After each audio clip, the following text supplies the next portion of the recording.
Orders of the day. Ordre du jour. Government orders, government bills, commons. Resuming debate at third reading of Bill C-15, Budget Implementation Act 2016, number 1.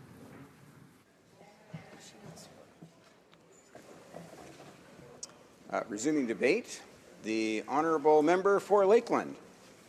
Thank you, Mr. Speaker. I'm grateful to participate in the debate on the Liberal government's budget on behalf of the 100,000 people I represent in Lakeland. I'm here in this House today because of the farmers, energy workers, small business owners, public servants, and hardworking families across Lakeland who put their trust in me on October 19th. People in Lakeland are facing adversity head-on, struggling against job losses, the downturn in the energy sector, and helping their neighbours, friends, and families whose lives have been forever impacted by the raging wildfires in northern Alberta. As they continue to build and to rebuild their communities and to pursue their dreams, I'm committed to making sure their voices are heard on government decisions that matter to them, and particularly on how their hard-earned tax dollars are spent.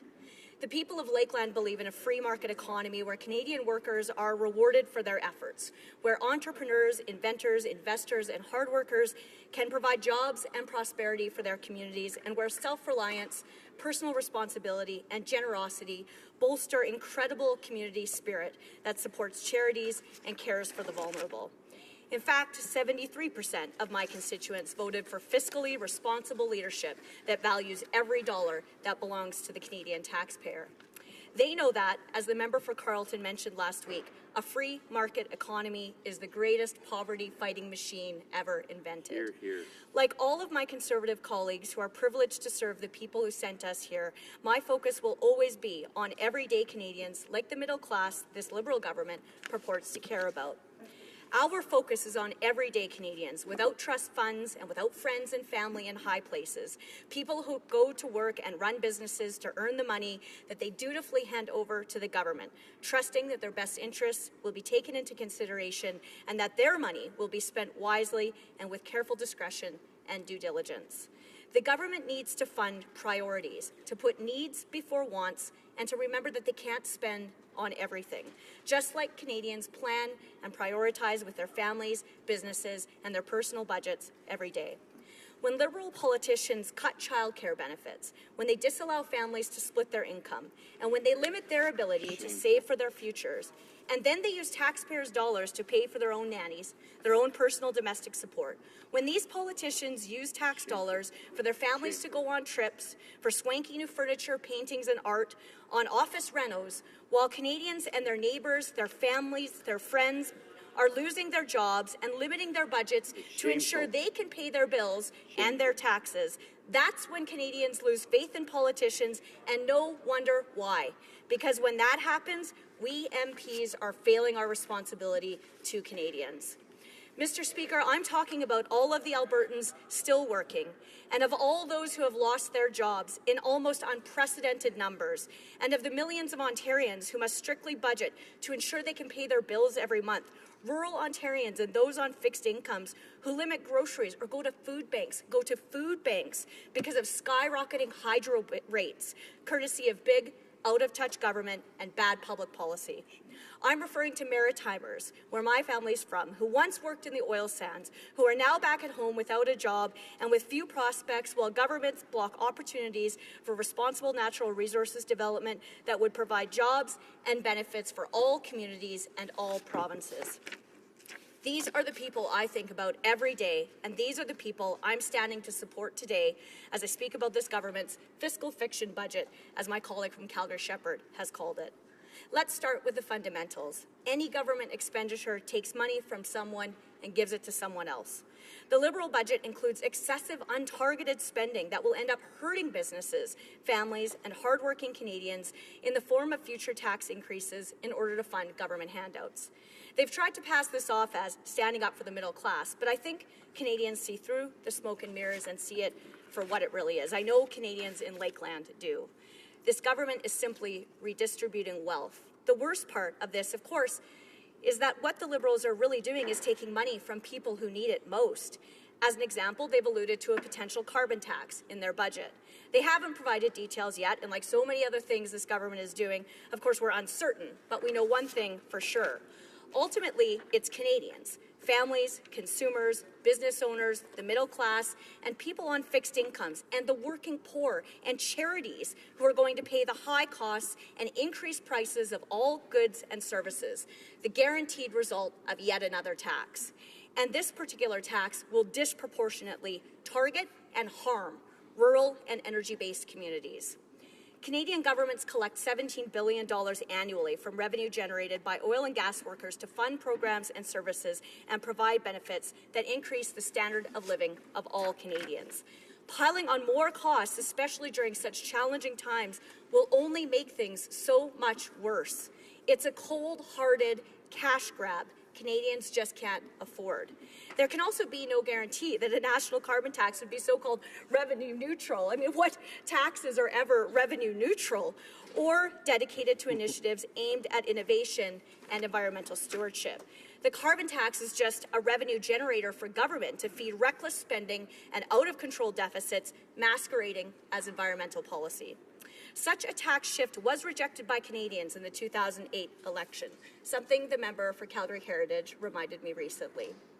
The Liberals are also sending hundreds of millions of Canadians' tax dollars to other countries instead of focusing on the priorities of Canadians and on the services they need at value. Let's not forget the 700,000 middle-class small business owners who are counting on the promised lower small business tax rate of 9%. They're Canada's leading job creators, employing hundreds of thousands of Canadians, contributing to the economies of communities big and small from coast to coast to coast. But because of the Liberals' broken promise, they're going to take $2 billion away from these hard-working business owners over the next 4 years. That's a lot of money that can't be used to grow their businesses, to start up new ones, to hire people, and to increase wages. Meanwhile, the Liberals are still pondering a government bailout of a multi-billion-dollar company while denying the expansion of an airport that would have effectively boosted that company without any taxpayers' dollars. Why does this big government insist on making things so complicated when the answers are often so obvious? Mr. Speaker, I'm not sure Canadians really anticipated this government would blow through their money so quickly. It's not the government's money, it's Canadians' money. They certainly didn't anticipate a deficit ballooning to $30 billion. And they didn't anticipate it because that's not what the Liberals said they'd do. And of course, we know that this exorbitant deficit is a result of choices and not of circumstances. It's because of spending, given that the former Conservative government left a healthy surplus when the Liberals took office. Canadians know that spending more money, increasing and introducing new taxes, and continuously hindering a key sector on which our economy relies will lead to an ongoing spiral of deficits and debt. And who's going to pay for all of this? My friend Michelle's brand new baby daughter, the young women in high school with Girls Inc., who I met this week, the young guys apprenticing to start a career or upgrading their skills to get jobs in a different sector in Lakeland. Grandchildren and great-grandchildren will be paying off the tab, setting them up for fiscal failure before they even begin. Because of decisions today, future governments will have less money for programs and services today's young Canadians deserve. It's irresponsible and it's wrong. This government doesn't seem to get that hiking taxes doesn't create jobs. Governments that go down this path get stuck in a permanent cycle of taxing, borrowing, and spending. And research has found that a negative relationship exists between government debt and economic growth. It impacts real lives. It will come as no surprise to my Conservative colleagues. According to a 2016 study on the cost of government debt, when government debt expands, it can cause long-term interest rates to rise, in turn increasing the cost of private sector borrowing, and then higher borrowing costs can discourage private capital investment, and that's the key driver to long-term economic growth and to jobs. Government debt also results in significant interest payments, similar to paying mortgages or vehicle loans, resulting in less money for priorities that directly impact Canadians' lives, like reducing the tax burden, healthcare, paying for healthcare, education, and social services. Take Ontario, which has the largest subnational sovereign debt in the world. Ontario spends nearly $1 billion per month on debt repayment. Imagine what governments of every level could do with the billions of dollars they're spending on debt servicing, from broad-based tax relief to funding core programs and services. I assure Lakeland and all Canadians who are growing increasingly concerned about their bank accounts and their prosperity that my Conservative colleagues and I will continue to stand up for the hardworking taxpayers in communities from Prince Rupert to Bonnyville, from Lloydminster to Charlottetown, and everywhere in between. We'll continue to be the voice of hardworking people who actually earn their own money and work tirelessly to provide for their families. Hear, hear.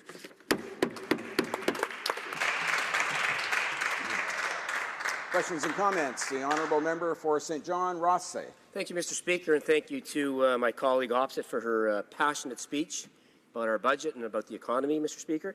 Mr. Speaker, my question to the member opposite is this.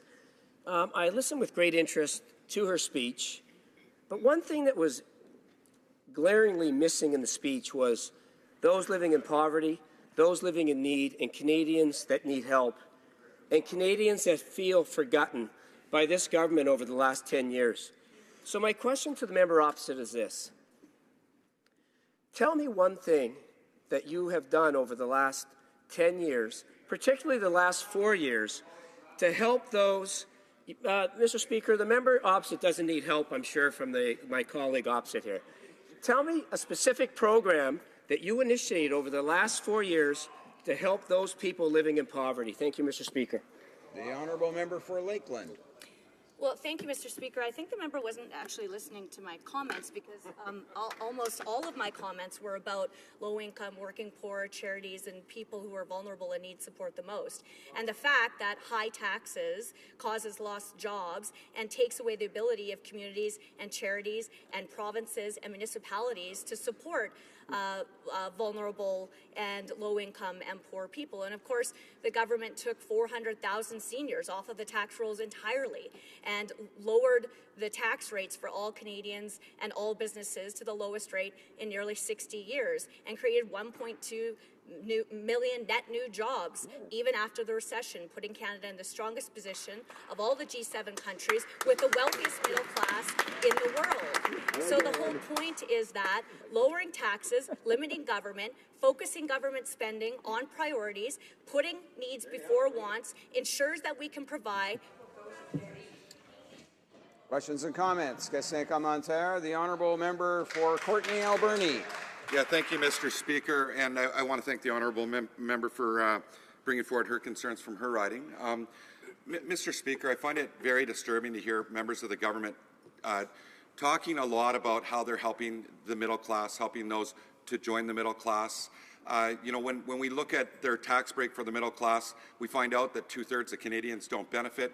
Anybody who's earning $23 an hour or less will not benefit. Those that need help to join the middle class aren't getting the help they need. We also know that the government made a promise to small business to reduce taxes from 11 to 9%. Those are the businesses that need a lift to help lift them so they can grow. I want to hear from the member how the member feels about the promises from the government talking about how they're helping those join the middle class, helping those in poverty.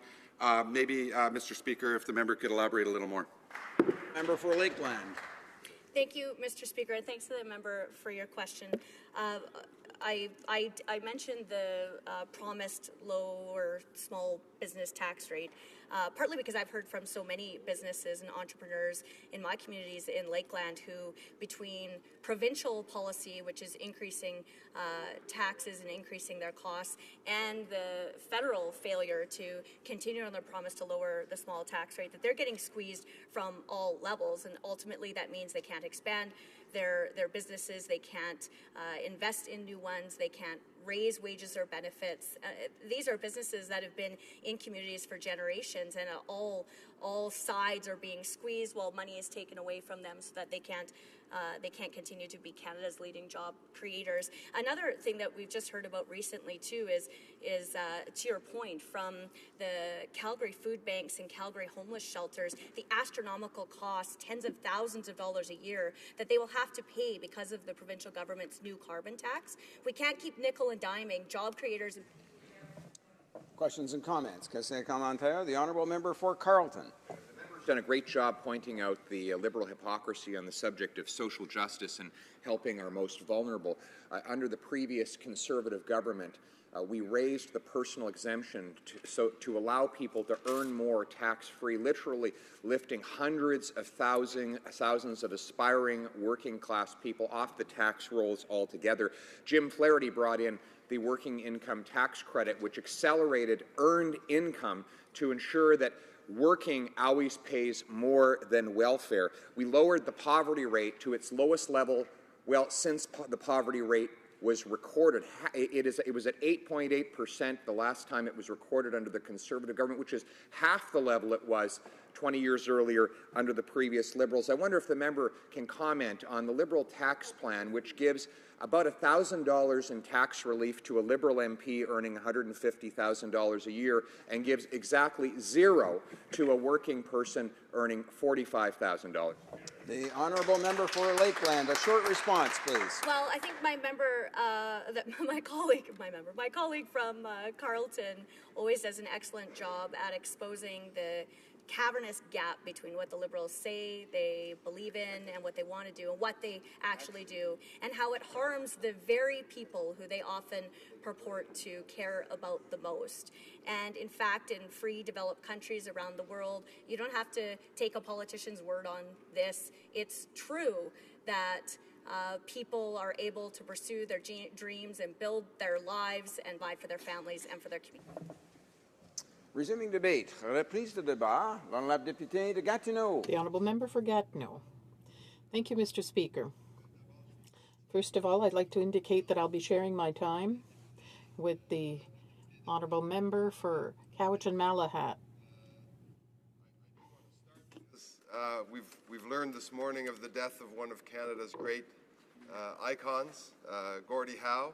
I know someone that I've admired and most Canadians have admired, and I obviously want to extend my condolences to his family and to clearly all of those who felt strongly about that man. I want to start my speech by saying this. We're at third reading of this bill. I think pretty much everything has been said about this budget. We debated it long and hard during the election campaign. There was some coming and going here in the House. As a member of the Finance Committee, I was able to increase my knowledge of the issues at stake along with my colleagues.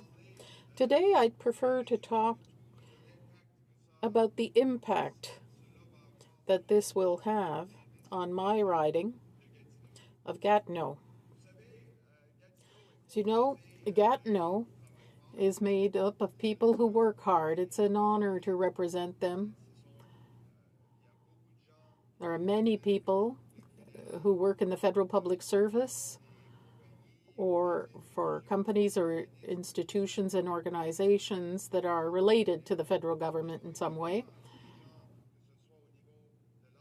And there are also people in healthcare, education, people who contribute every day to the well-being of our children, of our seniors. These are people who work hard to build Canada through their involvement in the federal apparatus, whether they work directly for the public service or the services they offer people who are public servants. So these are people who needed us to recognize not only their efforts, but also diversity. The previous government implemented programs here and there to target one group or another,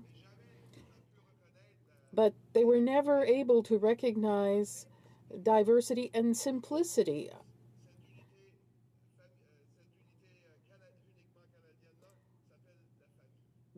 That makes up the institution called the family, which can be made up of a single mother or same-sex partners.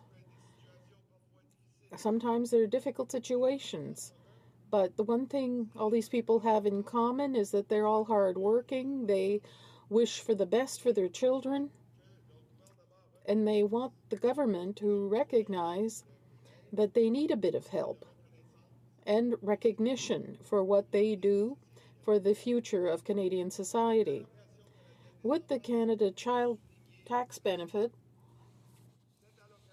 that benefit is a real revolution in Canada's social policy. It guarantees that 300 young Canadians, many of them in the Outaouais and in my riding of Gatineau, will be lifted out of poverty, will no longer live under the poverty threshold. 300,000 children, as we said in the election campaign, 80,000 in Quebec alone. That would fill the Olympic Stadium. 220,000 in the rest of Canada. That is a real revolution. But for others, 9 out of 10 families will get a helping hand. And that will allow them to invest in skates, perhaps, for the next Gordie Howe, to invest in music lessons, to invest in the necessaries of life, or small luxuries such as ice cream after the soccer practice. And since Gatineau has a lot of young families that are contributing to building our country, those people will benefit from that money. And that is why, during the election campaign, our message for change resonated so well. It resonated because we recognize that in Canada, a family is a family is a family. Whether you're married, single parent, experiencing a difficult situation, or a more conventional situation, we recognize that raising a child is one of the greatest challenges, one of the most important jobs Canadians do if they have the luck of having a child. There's also investment in students. This is often something that's not discussed much, this investment in education, but Mr. Speaker, depends on having a steady supply of qualified labor and of motivated labor to enter the workforce. We often say, and it's become cliche, that it is an investment in the future to invest in education and in post-secondary education.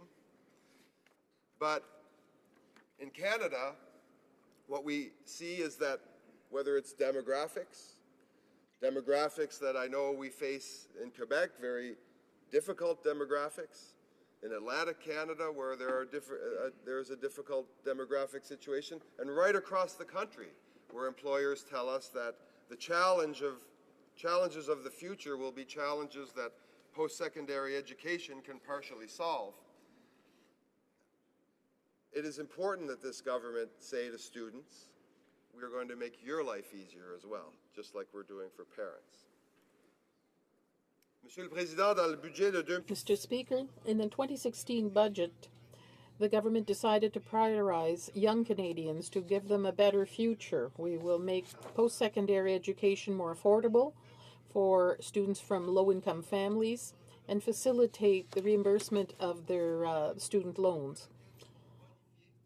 Canada student loans will be improved, which will allow students to afford their education and limit their level of indebtedness. Fixed rate contributions by the student will be implemented, which will allow the student to have precious job experience without having the pressure of reimbursing their financial aid. Of course, they will be asked to reimburse their loan, but only if they have a salary of $25,000 a year or more. We've all been through this. Working during the summer is important too, to shape students, because that's where you save up some money. And I was pleased to see that we've more than doubled our investment in summer jobs. In Gatineau, we went from $229,000 last year to $730,000 this year. I'm very proud and pleased to be able to offer interesting opportunities for summer jobs in Gatineau. In closing, Mr. Speaker, I'd like to say that investing in people, investing in families, investing in our successors are essential parts of this budget. A government that is looking to the future decided to campaign with those priorities in mind and bring forth a budget in this House that focuses on those kinds of investments. I'll finish by saying that Gatineau, like many other communities represented here, needs infrastructure money, $1.3 billion in infrastructure deficit in Gatineau. We will continue our efforts to make sure that Gatineau gets its share of those investments that are focused on the future. And that, too, will mean that given our human capital, our capital in infrastructure, we'll be able to face the economic challenges of tomorrow in the National Capital Region. And Canadians will see a great change after having worked on that long-term plan that Budget 2016 is beginning. Thank you, Mr. Speaker. Questions and comments. The honourable member for Sarnia-Lambton. Thank you, Mr. Speaker, and I'd like to thank the honourable member for his speech and also to share with him the tribute to Gordie Howe, who was one of the greatest hockey players of all time. And, you know, I am so concerned about young people that want to rise up and become the next Gordie Howe. And so I wondered if the member could comment on why his government eliminated the child health benefit. That was, you know, for a middle-class family in some cases trying to get 3 or 4 kids into hockey could mean $5,000. Why did the government eliminate that? Thank you. La députée de Gatineau. Honourable member for Gatineau.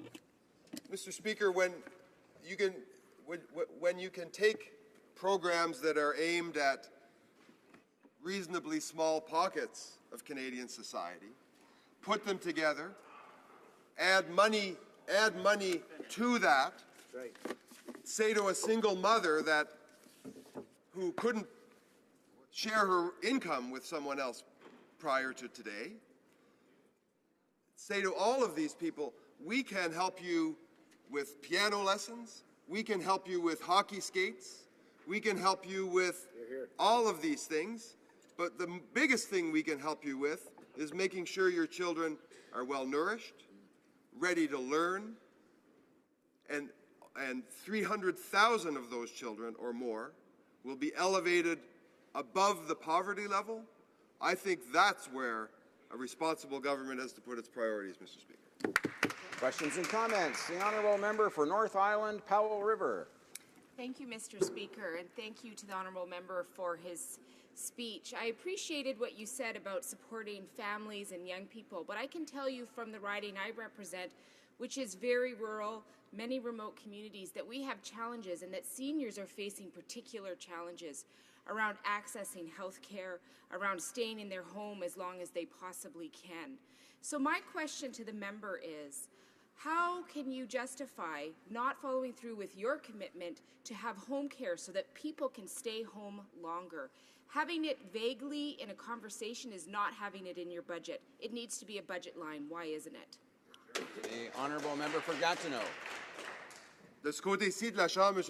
On this side of the House, we fully trust our Minister of Health, who is working in cooperation with provincial health ministers on a new health accord where we will meet the challenge of home care. I can tell you, Mr. Speaker, I was part of a government in New Brunswick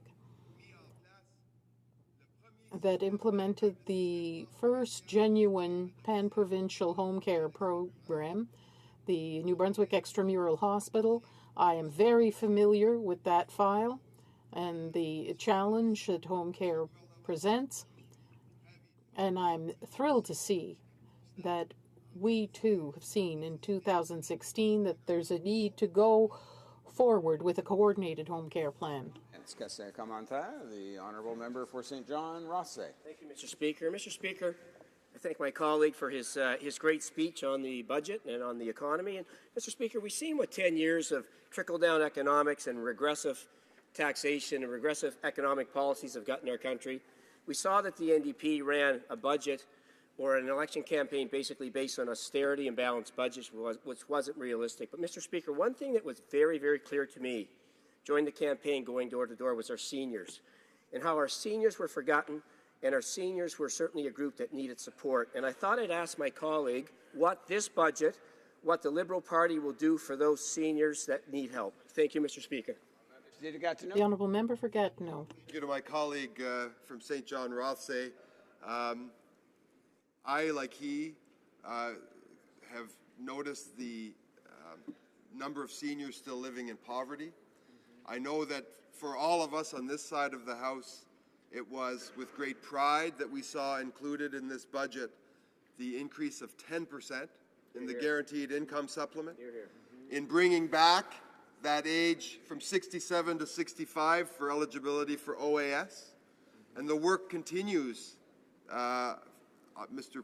Speaker, in terms of making sure that pension system that we have, that Paul Martin saved, that Lester Pearson put in place, that is the envy of the world, stays in place and reassures Canadians for generations and generations to come. Resuming debate, the honourable member for Cowichan, Malahat Langford. Thank you very much, Mr. Speaker. And before I begin, I just want to thank my honourable Liberal colleague for splitting his time with me. Although we're probably going to be taking some different approaches on our views of Bill C-15. Now, Bill C-15, Budget Implementation Bill, I guess I've heard some Liberal members of Parliament say it's where the rubber meets the road for a government's budgetary policy. And, you know, in the NDP, we have examined some aspects of Bill C-15, and we do agree that there are some positive measures that the NDP has fought for. So we will acknowledge that there are some good things in this bill. But it is nowhere near what the Liberals promised, and it is not what is necessary to strengthen our economy and combat inequality. For example, some of the major things that I campaigned on and that I received feedback on from my constituents were childcare spaces. It's one thing to increase the child benefit, but when families are struggling to even find spaces or they've got wait lists that go on longer than a year, that's not really going to help a two-income family try to find that space so that one parent can have the time to have freedom and find work. The other major glaring omission comes with unemployment insurance or employment insurance. There was a real opportunity in this bill to make some profound changes to the Employment Insurance Act to how it operates for Canadians on an equal basis from coast to coast to coast, and that's what was lacking. So in conclusion of my introduction, Mr. Speaker, we will be opposing Bill C-15 because of its content, but also because of the fact that it is an omnibus bill. Now, I feel that the Liberal government has kind of studied a few conservative tactics from the previous government. You know, this bill has been rushed through. We've had time allocation. The committee meetings that were held were also rushed. So we have an act here that spans 179 pages. It changes over 30 different statutes that fall under 9 different ministries. And there are a few things that we argued should have been split off to give proper study.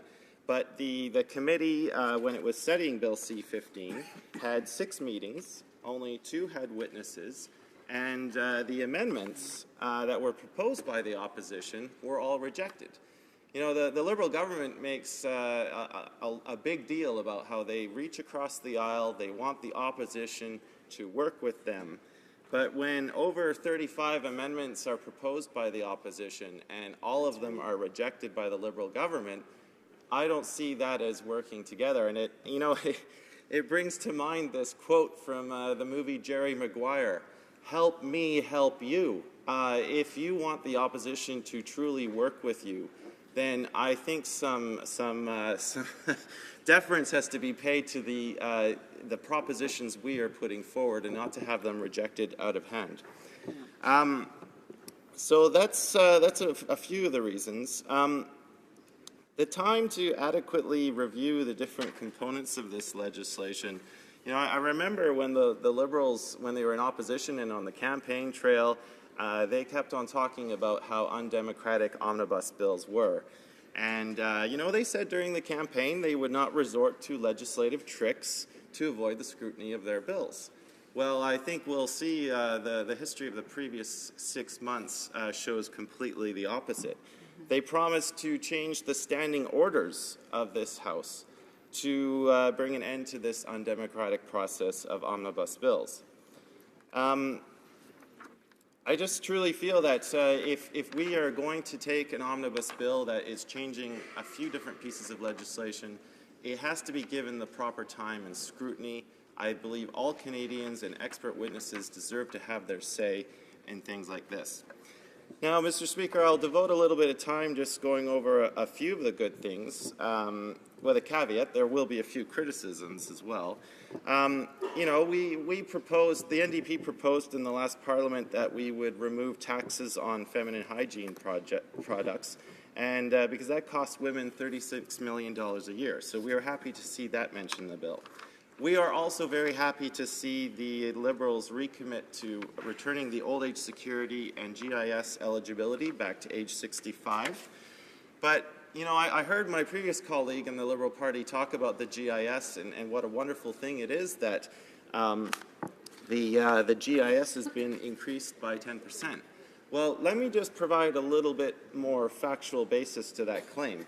The Guaranteed Income Supplement is going to be increased for people in the income range of $4,600 to $8,400. So if you are $4,600 of income per year or less, you get an increase of $947 per year, which is less than $100 per month. And these benefits of the GIS will be phased out completely by $8,400. So rather than increasing the GIS by 10% across the board for every senior who's eligible for it, you are actually targeting a very narrow bandwidth. And I think it's important to illustrate that fact because it gets lost in all of the hyperbole about how great the Liberal government is and they're helping our low-income seniors. Always read the fine print, Mr. Speaker. Now, I also am happy to see that the government has committed to enhancing the Canada Pension Plan. We believe that this plan, this pension model, it survived the recession very well. It's a model for the world to see how well managed a pension fund can be. And our interest is making sure that every worker who pays into the CPP can retire with an adequate income. One of the biggest broken promises comes with small businesses. You know, page 10 of the Liberal fiscal plan in the 2015 election specifically mentioned that they were going to reduce the small business tax rate to 9% from the current 11%. And not going ahead with this reduction is going to cost the small business sector $2.2 billion. It's going to be $125 million in the next fiscal year, $475 million in the year after that, $770 million by 2019-20, and $825 million by 2021. This is according to both the Finance Ministry and the Parliamentary Budget Officer. Like, what am I supposed to tell, Mr. Speaker, the entrepreneurs in my riding when I tell them, well, there were personal income tax cuts, and it means that income earners in my range are going to get a reduction, but small business owners are not going to see that. And furthermore, small business owners usually pay themselves a very small amount of money to keep their business afloat. So they're not even going to, they're getting hit twice. Their business rate is not going to be reduced, and their personal income tax rates are not going to be affected. And I think that is a shameful broken promise. The other thing, too, you know, C-15 incorporates, it swallows what was Bill C-12 that had to deal with veterans. And, you know, we were happy to see the changes in C-12. We agree with them. but we believe that C12 had to incorporate or had to have become a standalone bill so that we could have examined the changes, proposed different changes to see how we could have made it better. By swallowing C12 into C15, again, omnibus legislation, avoiding proper scrutiny. And I would say, Mr. Speaker, that this Liberal government's record with veterans right now is absolutely shameful. They have broken a solemn promise that was made in the campaign. They agreed in the previous Parliament on the election campaign that the government has a sacred obligation, a social covenant, and now this government is taking them to court. So, you know, I would just like to see some firm action to actually stand up for our veterans for once and not use them as campaign props to get votes. That's right.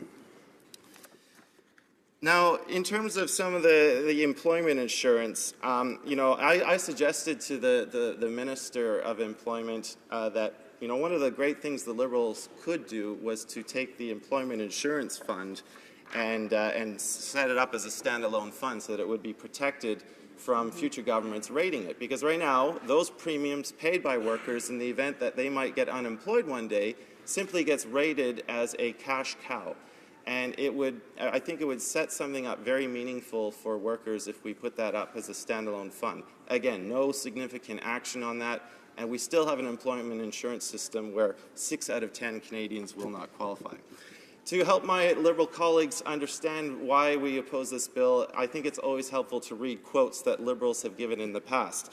And the current Minister of Public Services and Procurement and the Member of Parliament for Bonavista, Burr and Trinity said something in 2014 that really sums it up. She said, "There is so much contained in this omnibus budget bill that it really does not give parliamentarians the opportunity they need to act on behalf of the people they represent.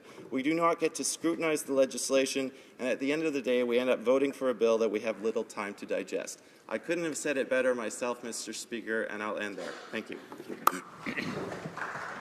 Questions and comments? Question commentaire. The honourable member for St. John Rothsay. Thank you, Mr. Speaker. Mr. Speaker, I thank my colleague opposite for his great and passionate speech about C15 and our budget.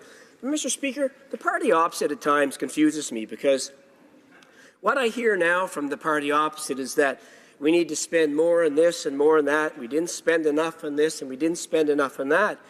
But Mr. Speaker, their campaign was run on austerity and budget cutbacks and budget controls. And I think, Mr. Speaker, and I certainly saw this door-to-door during the election campaign, is that voters were absolutely confused as to where the ND party actually stood. Some said they went so far right they were actually left. I'm not sure where they were, but my question to the member opposite is this. Can he please explain the $15 a day daycare policy that the party opposite put forth and how they were actually going to implement that when there was already provinces that said they weren't going to agree to it? Thank you. The honourable member for Cowichan Malahat Langford. I'm very happy to answer that question, Mr. Speaker. Of course, that was going to be a conversation that we had with the provinces. And as to how we would pay for our program, well, what he lacks in understanding is that the $15 a day child care program, by allowing more parents to enter the workforce, you broaden your tax base. It's very simple economics. The other thing, too, Mr. Speaker, is in terms of how we paid for our budget in a whole, the Liberals have refused to touch the corporate tax rate. They've refused to tackle tax loopholes. And as a result, we are stuck in this trickle-down economics. There is so much dead money sloshing around in corporate bank accounts, something that has been explained by Mark Carney, the former governor of the Bank of Canada. The Liberals did nothing for that. So they're not helping the job creators of Canada, the small businesses. They are not touching corporate tax rates. And as a result, we get a $30 billion deficit because I don't think the proper areas of fiscal management have been looked at properly. Questions and comments. The honourable member for Sarnia-Lambton. Thank you, Mr. Speaker, and I'd like to thank the honourable member for his speech. And when he was talking about broken promises, I started to reflect on all the broken promises, from the not holding the deficit to $10 billion, the cost-neutral middle-class income tax, the home delivery, and I just wondered if the member could comment on which broken promises he's most disappointed in. The member for Cowichan Malahat Langford. Mr. Speaker, I might have to request an additional 10-minute speech to go through that list.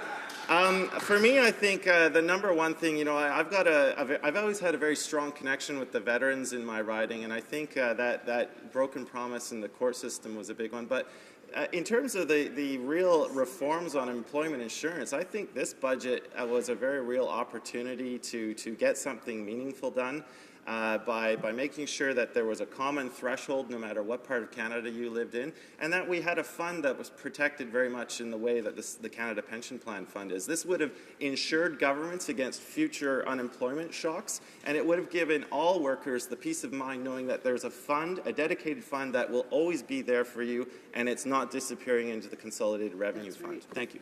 Questions and comments. The honourable member for Timmins, James Bay. Thank you, Mr. Speaker. When we ask ourselves who serves our country, there's people like from my region, blue-collar people who went to Afghanistan, who served over in Croatia and Bosnia, and they came back, and there is a trust that they will be treated with respect. And when I see how the Prime Minister used the veterans as props and made all manner of promises on their pensions, and then turned his back on them and is fighting in court, I find that unconscionable. And for the families that I represent who are being denied their basic pensions and the services that they are entitled to because they were used as an election prop, I find that simply unconscionable. I'd like to ask my honourable colleague what he thinks about the breach of faith with the veterans in our country.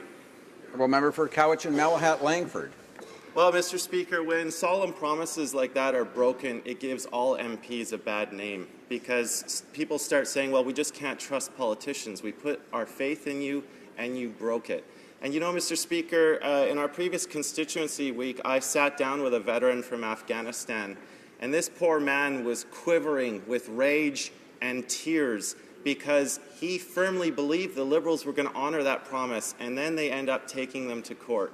I think it's just a despicable 180-degree turn, and I hope the government finds it within itself to reverse that changes, to give instructions to the government lawyers to stop the shameful practice of taking our veterans to court.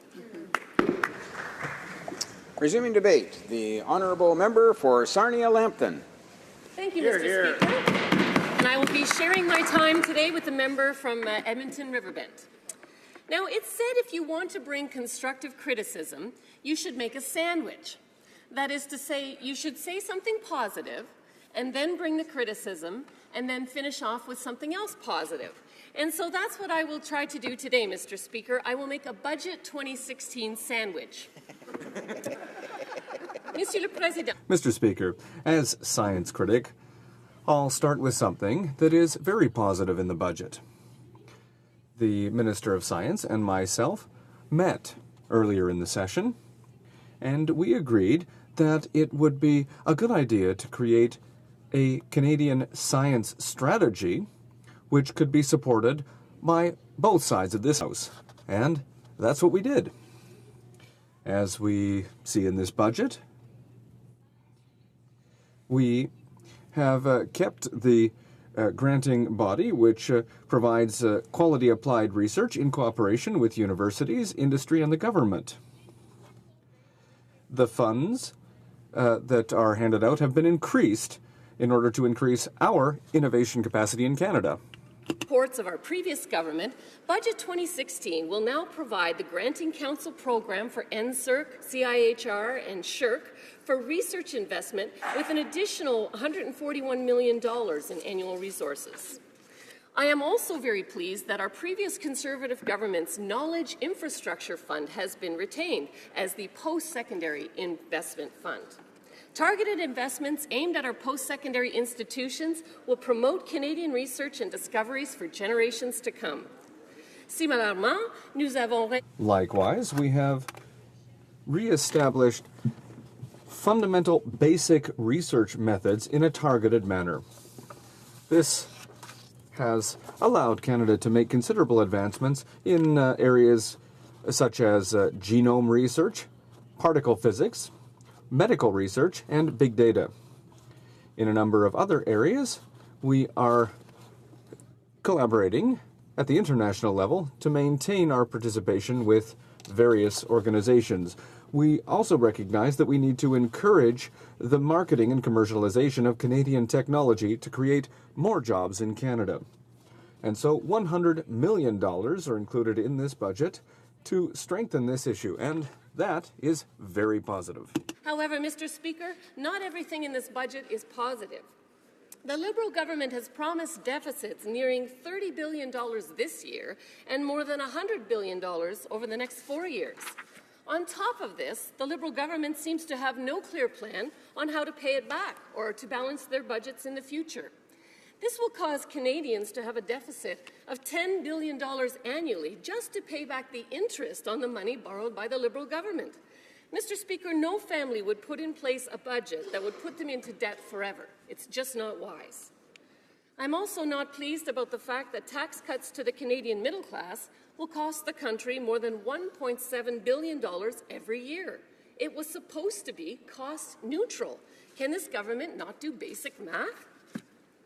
The same goes for small businesses. Budget 2016 will stop the previous government's lowering of taxes on small businesses. The Liberals promised to cut the tax rate to 9%, but they've broken this promise, which will now cost these same small businesses upwards of $2 billion in extra taxes annually. Let's now look at infrastructure funding. These funds were supposed to keep us out of a recession while creating jobs.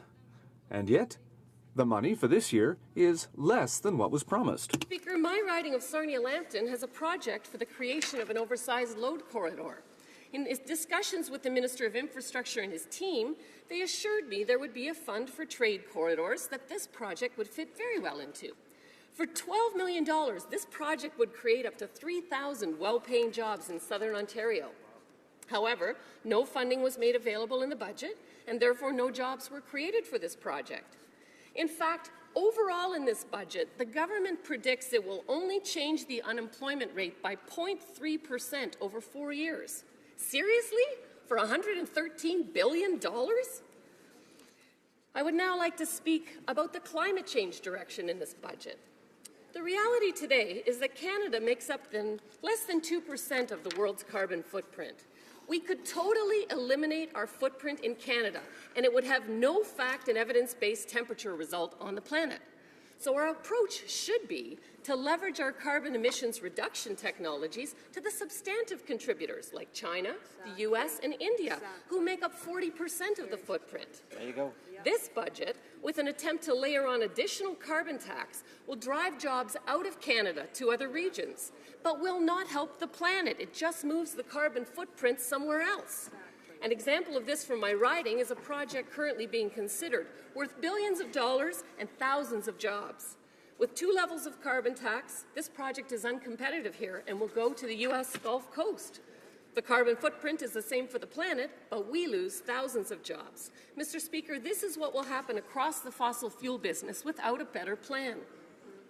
And while we lose job opportunities like this one, $2.65 billion is being spent in a foreign fund to benefit other nations like China and India, who are substantive contributors to the global carbon footprint and who are still building coal facilities. This is not an approach that will help the planet, help Canadians, or help Canada.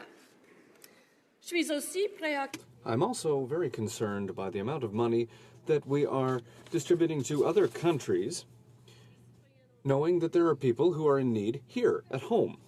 Currently, over $5 billion taxpayer dollars are going out of the country for various programs. And yet we have veterans who are homeless and seniors who are unable to live in dignity after having worked hard their entire lives. Fort McMurray is still on fire, and hundreds of thousands of jobs have been lost.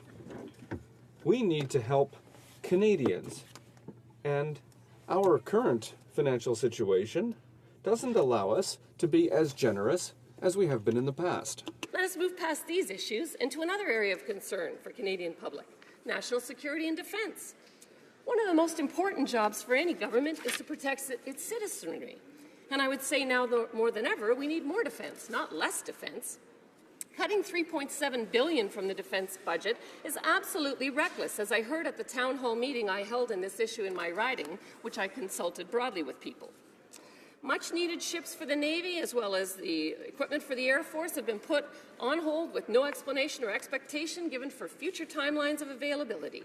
We need to ensure the men and women who protect our country are well-equipped, and we need to ensure our borders remain secure. And now I come to the final part of the Budget 2016 sandwich. Having just spoken about defence, I do appreciate any increase in benefits for veterans. There is much more to be done, and we need to ensure they're treated with the dignity and respect they deserve.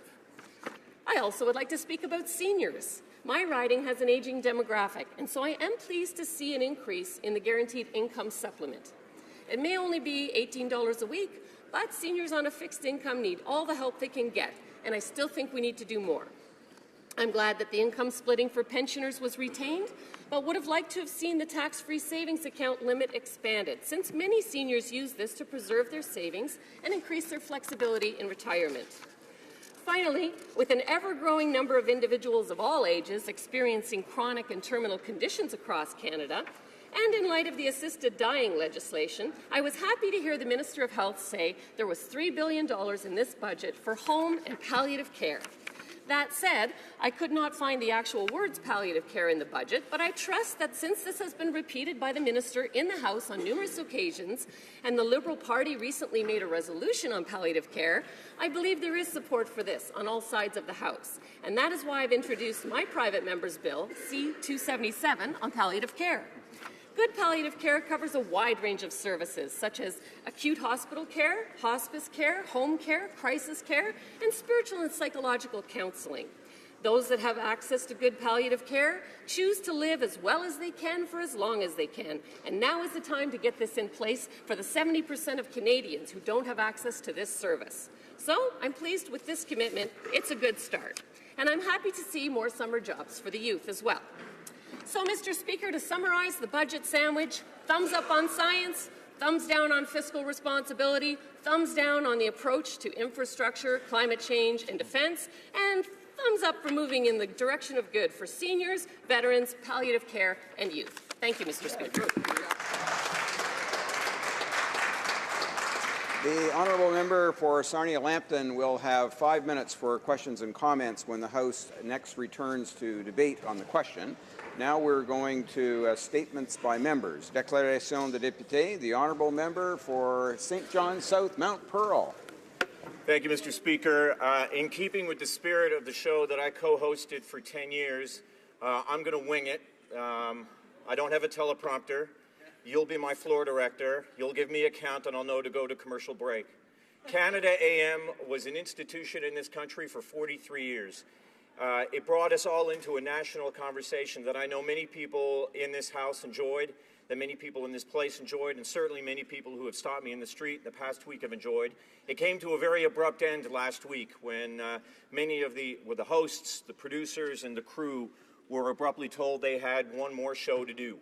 It will be sorely missed. It brought much of this country together in common cause. I'm very proud of my time there, and if we pushed any agendas, the agendas that we did push in my time there were breaking the barriers and stigma to mental health and talking more about Indigenous politics in this country. To Bev, to Marcy, to Jeff, to the crew, to my producers, to all of you, thank you very much on behalf of me and millions of Canadians that you brought together. And now over to you, Bev.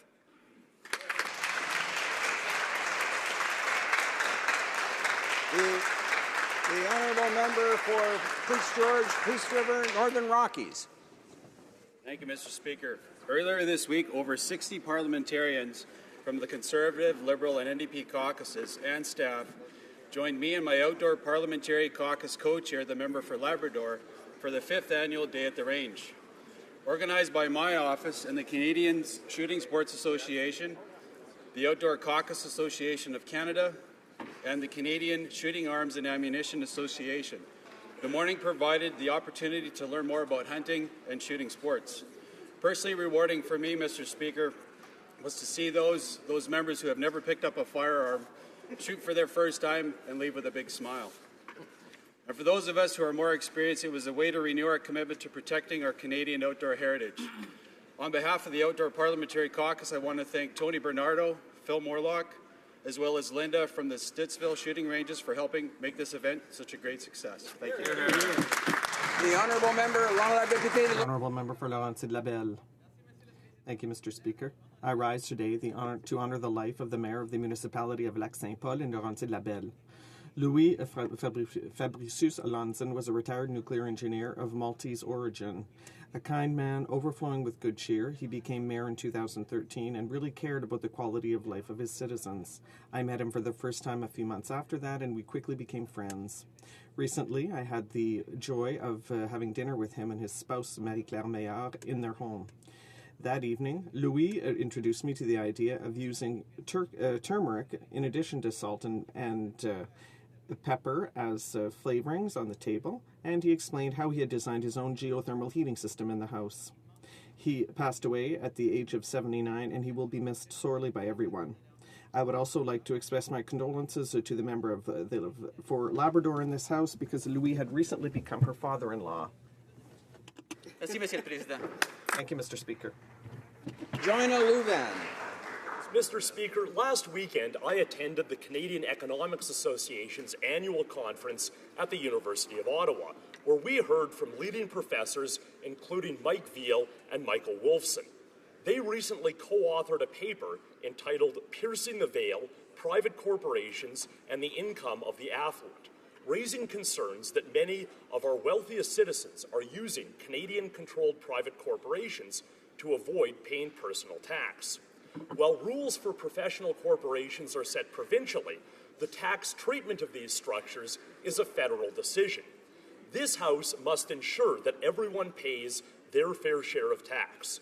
Therefore, I am asking the Standing Committee on Finance to undertake a study of measures to ensure that high-income professionals are not using incorporation to avoid personal income tax. The Honourable Member for Malpeque. Thank you, Mr. Speaker. Today I pay tribute to Roy Atkinson, who recently passed away. Roy was an advocate, firm leader, and visionary. His tireless work to promote social and economic change taught generations to believe in a cause with courage and conviction. He fought fearlessly on behalf of Canadian farmers.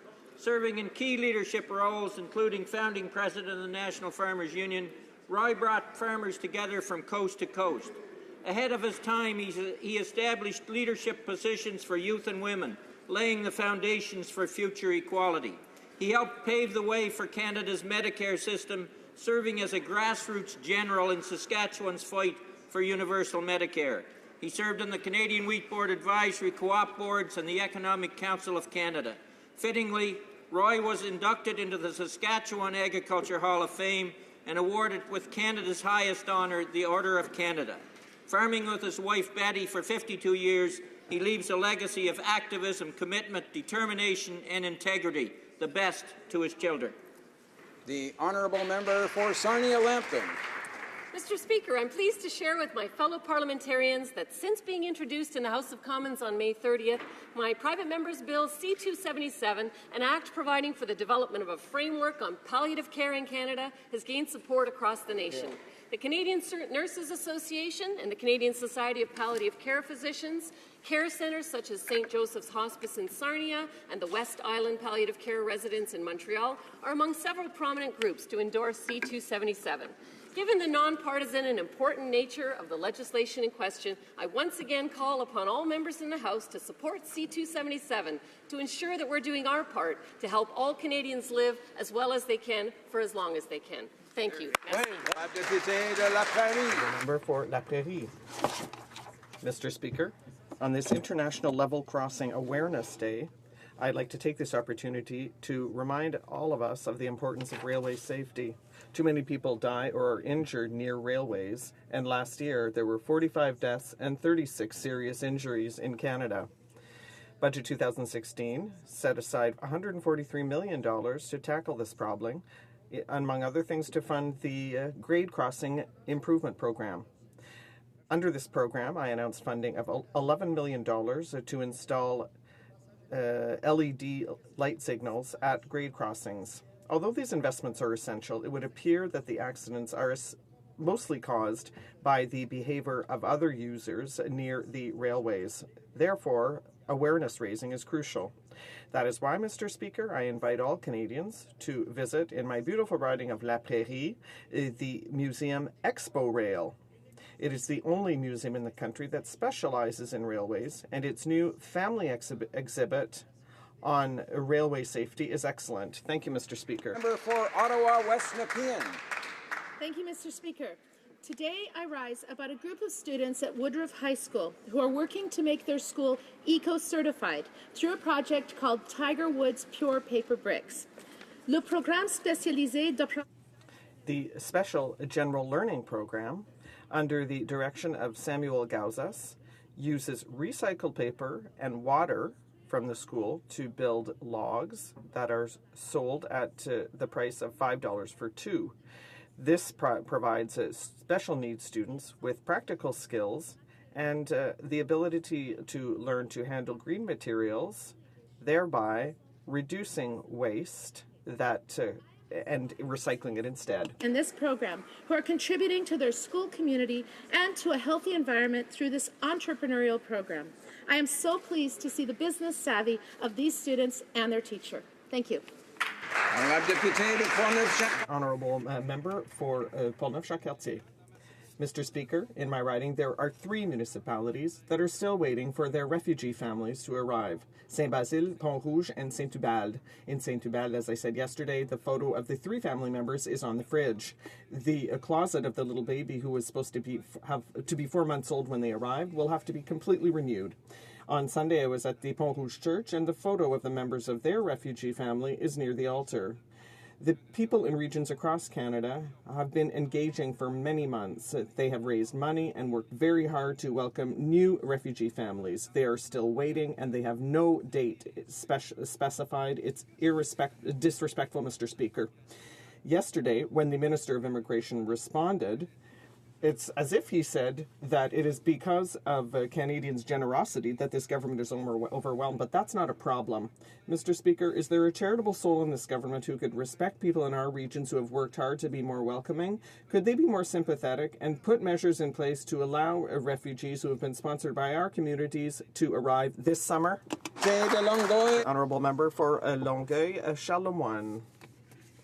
Mr. Speaker, it is with a great deal of pride that I pay tribute to Yannick Nézet-Séguin, a Canadian musical director, the famous Canadian musical director who, on June 2nd, was named the musical director to the prestigious Metropolitan Opera of New York. The conductor of the Metropolitan Orchestra of Montreal since 2000, the Philharmonic Orchestra of Rotterdam since 2008, and the Philadelphia Orchestra since 2012, Mr. Nézet-Séguin has shown that by being recruited by the Metropolitan Opera of New York, he is one of the most distinguished musicians in the world. He is recognized and honored by many for his talent and contribution to the world of music. He was the artistic director of the Gala des Prix Opus, Artist of the Year 2016, so named by the Musical America magazine, the Officer of the National Order of Quebec in 2015, and the Companion of the Order of Canada in 2012. I invite all Canadians to discover his work and celebrate his success. Mr. Speaker, it's often said that when we succeed, we stand on the shoulders of others. Yesterday was truly a great day for my riding of Scarborough-Guildwood and for our nation. The new Rouge National Urban Park is the culmination of a 40-year citizens movement. At the risk of not naming everyone who should be named, Lois James, Jim Robb, Gloria Reisler, Kevin O'Connor, Richard Reeser, Alan Wells, and Professor Bruce Kidd are just a very few of the dedicated citizens who've worked tirelessly over the years to make this park a reality. But it also wouldn't be possible without the work of elected officials, both past and present, such as Derek Lee, Pauline Browse, David Crombie, the member from Wellington Halton Hills, Councillor Glenn de Beermaker, Minister Brad Dogood and his staff, Minister of the Environment and Climate Change and her staff. The result of this citizens movement is that the Rouge National Park will be a citizen's gift to Canada and one that members can look back on as a significant contribution to the well-being of our nation. The honourable member for Calgary Shepherd. Mr. Speaker, today I rise to bring attention to the Kidney March, taking place later this September through Kananaskis country. It is a 3-day, 100-kilometer walk that helps raise funds and allows the Kidney Foundation of Canada to contribute funding to research, organ transplant programs, and services for those with chronic kidney conditions. I am a 2-time kidney marcher, and I plan to march again this year for those suffering from kidney disease. The number of Canadians being treated for kidney failure has tripled over the past 20 years, and each day an average of 16 people are told that their kidneys have failed. Among the percentage of people on the waiting list for an organ transplant, about 80% need a kidney. A kidney is among the many organs that can be donated by a living person. An estimated 2.6 million Canadians have kidney disease or are at risk. Members of my family, including my wife and my 2 oldest kids, are affected. The Kidney March is one way to put kidney disease on the map in a big way. I encourage all Canadians to join me this September for a march against kidney disease in beautiful Kananaskis country. Thank you.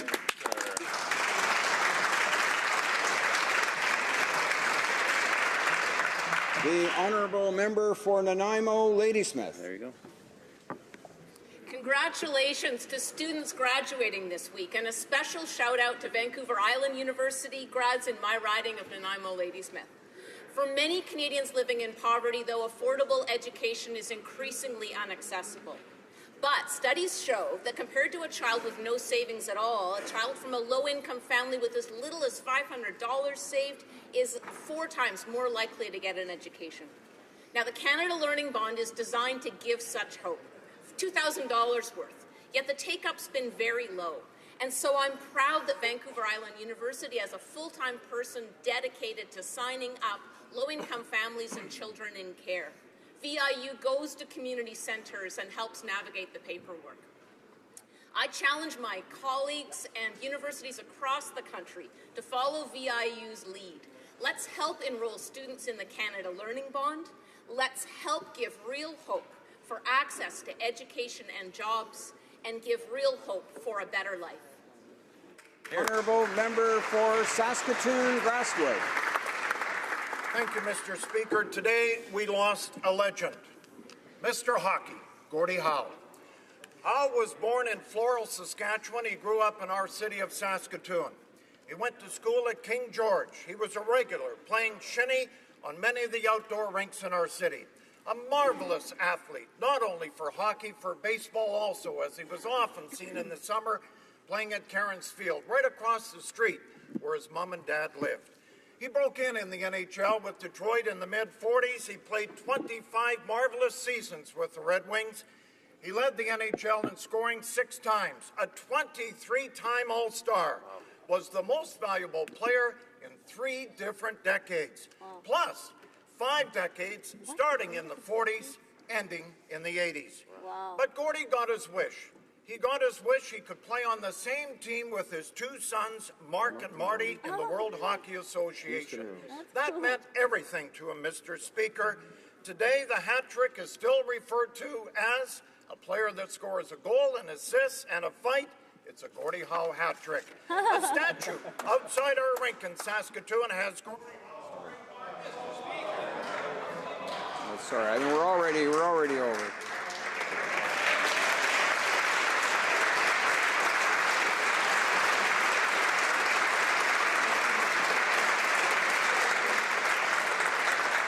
The honourable member for Dartmouth Cole Harbour. Mr. Speaker, sadly I rise to honour also the passing of a true Canadian legend, Mr. HoC, our beloved Gordie Howe. We could stand here for hours talking about his accomplishments and his love for the game. His career spanned over 6 different decades, and he retired as the leading all-time scorer in the NHL. Mr. Elbows played as a lefty and as a righty, and he was always tough. We're talking about a player who, after a fractured skull, returned the next season and scored 86 points. After trying to retire in '71, Gordie was lured back to the game with the opportunity to play with his 2 sons. He's still the oldest NHLer ever to play the game, and in an interview, Howe eloquently stated how he wanted to be eulogized. The 3rd period is over. I hope they have a good hockey team in heaven. Mr. Speaker, as long as there is hockey, he will never be gone. Here's to you, Mr. HoC.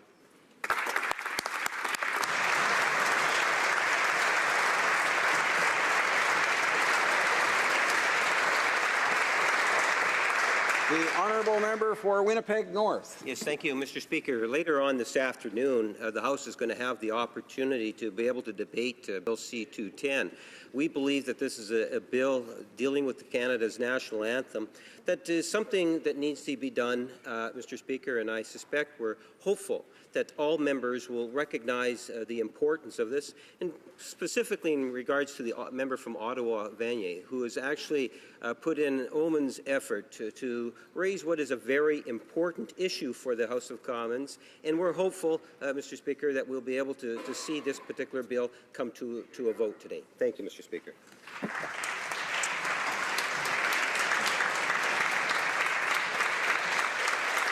Oral questions. Questions orales. Alors, la députée de Louis. The honourable member for Louis Saint Laurent.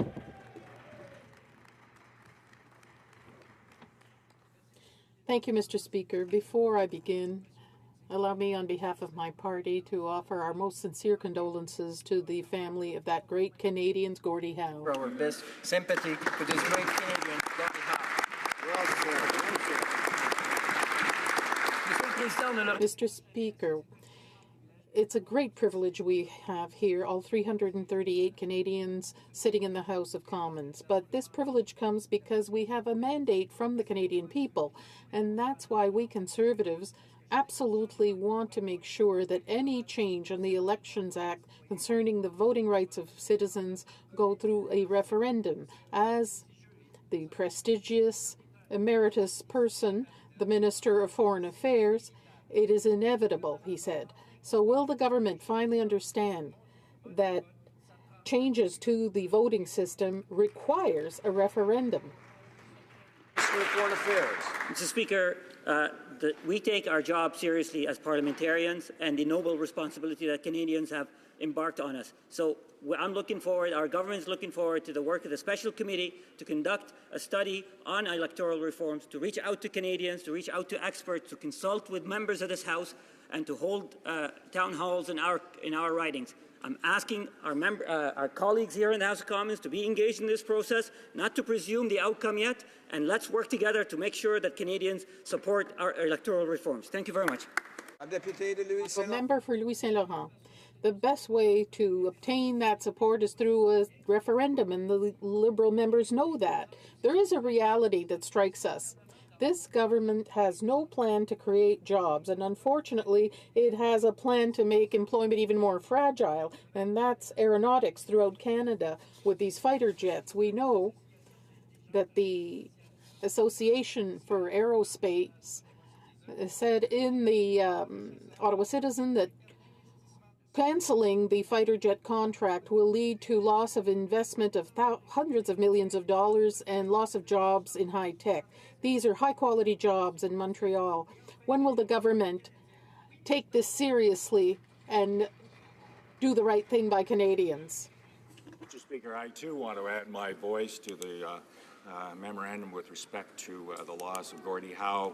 For those of us of a certain age and generation, he brought great joy to all fans except, of course, Maple Leaf fans. But then, of course, that was kind of a universal sentiment.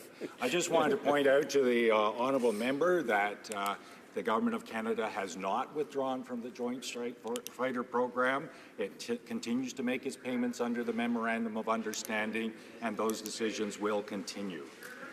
Honourable member for Louis Saint Laurent. Yesterday in the House, we had a very important debate about genocide that the world population is being victimized by under the Islamic State. But the Liberal member for Pierrefonds stated, and I quote, "We should not rush to judgment." Rush to judgment, Mr. Speaker? 19 young girls getting burned to death, is that rushing? Journalists having their throats slits on YouTube? John Kerry, is he rushing to judgment? When will the Liberals recognize the reality that this is genocide? Yes or no? When will you say so? The Honourable Parliamentary Secretary. Speaker, we strongly condemn the atrocities by the so-called Islamic State. Official recognition of genocide is to be done by a credible judicial process following a proper international investigation. That is why we have called on the UN Secretary Security Council, to investigate this. The UN Secretary General Special Advisor on the Prevention of Genocide agrees with this. And we feel that our UN, UK, US allies have all said this needs a proper formal investigation. Honourable Member for Elgin, Middlesex, London. Mr. Speaker, defence experts agree that the Liberals made a promise that was impossible to keep when it comes to replacing Canada's ageing fighter jets. Not only have the Liberals broken this promise, they are doing so in a way with great costs to taxpayers, as our Air Force will have to run a mixed fleet. Unlike Australia, Canada does not need a stopgap solution. The Defence Minister claims the CF-18 life expansion project will continue. Given that reality, why are the Liberals moving forward the Band-Aid solution to a non-existent problem? Honourable Parliament Secretary and Minister of National Defence. Mr. Speaker, the Government of Canada is committed to getting the best possible equipment at the best possible price for our men and women in uniform. Today, we are risk managing a gap between our NORAD commitments and our NATO commitments, in part because we inherited a bit of a mess from the previous government. No decision has been made on the replacement of the CF-18s. All commentary to the contrary is merely rumor speculation. Honourable Member for Elgin, Middlesex, London. Mr. Speaker, given the investments in the CF-18 life extension program made by the previous government, defence experts agree that there is no immediate need to run a mixed fighter jet fleet in the interim. Retired General George Petrolakas of the Conference of Defence Association Institute said he doesn't see the value of the interim purchase. He asks, why not just go straight to the competition right now? It's a good question. Why is the government putting politics ahead of our armed forces? Why not go to the competition right now? Yes. The Parliament Secretary and Minister of National Defence. Mr. Speaker, the consequence of the previous government's so-called life extension program is that we only have, at this point, 20 F-18s ready to fly through to 2025. That is an unacceptable risk that has to be managed by the Minister of Defence. And so he's only taking what needs to be taken in the circumstances, which is the responsible decision to keep our capability up to its necessary level in order to meet our commitments. Honourable Member for Timmins, James Bay. Thank you, Mr. Speaker. The Minister of Health is a doctor, so I'm sure she can confirm to this House that breast screening, mammograms, biopsies are normal, everyday medical procedures. Yet we have documents show that her bureaucrats are interfering with doctor-ordered mammograms to deny these services to Indigenous women. And they're cancelling audiology tests for Indigenous children. Now, there isn't a single member of this House that would put up with such interference for their own family. So why does this government think that it's okay to treat the health of Indigenous women and children in such a disrespectful and negligent manner? Hear, hear. The Honourable Parliament Secretary to the Minister of Health. Thank you, Mr. Speaker. Mr. Speaker, Health Canada is committed to providing medically necessary services to First Nations and Inuit clients through the Non-Insured Health Benefits Program. The NIHB program covers over $1 billion in health benefits for First Nations and Inuits every year. Nearly 99% of pharmacy claims and 90% of the dental claims were approved, and more than 90% of the pharmacy claims were approved instantly at the point of the sale. Honourable Member for Timmins, James Bay. Thank you. Indigenous women deserve answers, not reading from a website. Now, this Prime Minister promised to do politics differently, and on C-14 he said that he would accept good faith amendments. Instead, the Prime Minister has disrespected Canada's top legal expert, flouted court rulings in Alberta and Ontario, and rejected good faith amendments every step of the way. Now, given the seriousness of the situation, Canadians deserve better. So will the Liberals finally stop putting politics ahead of policy? Stop trying to ram through an unconstitutional bill and work with us to fix C-14 so that it will be a charter-compliant bill that respects the rights of Canadians and respects the Supreme Court of this country. Hear, hear. The Honourable Parliament Secretary to the Minister of Justice. Thank you very much, Mr. Speaker. We believe that we have struck the right balance in C-14 between protecting the vulnerable and we have struck the right balance between protecting the vulnerable and the conscience rights, and also providing access to medical assistance in dying and protecting personal autonomy. There is a diversity of opinion as to whether the bill goes too far, not far enough. There's a diversity. There is not unanimity with respect to its constitutionality. There is a delicate, careful balance that has been struck. We believe it's the best solution for Canada at this time. The honourable member for Berthier-Masquinongé. The government must tell it as it is and face the music. The amendment passed in the Senate seeks to make the bill comply with the Supreme Court decision.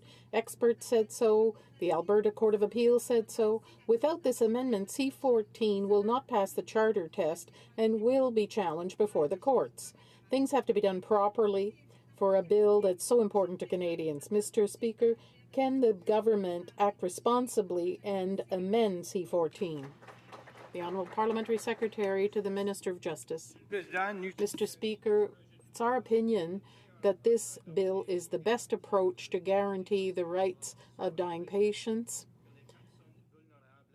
and that vulnerable people, as well as healthcare providers' conscience, be protected. Reducing that criteria of reasonable proximity of death is not reasonable.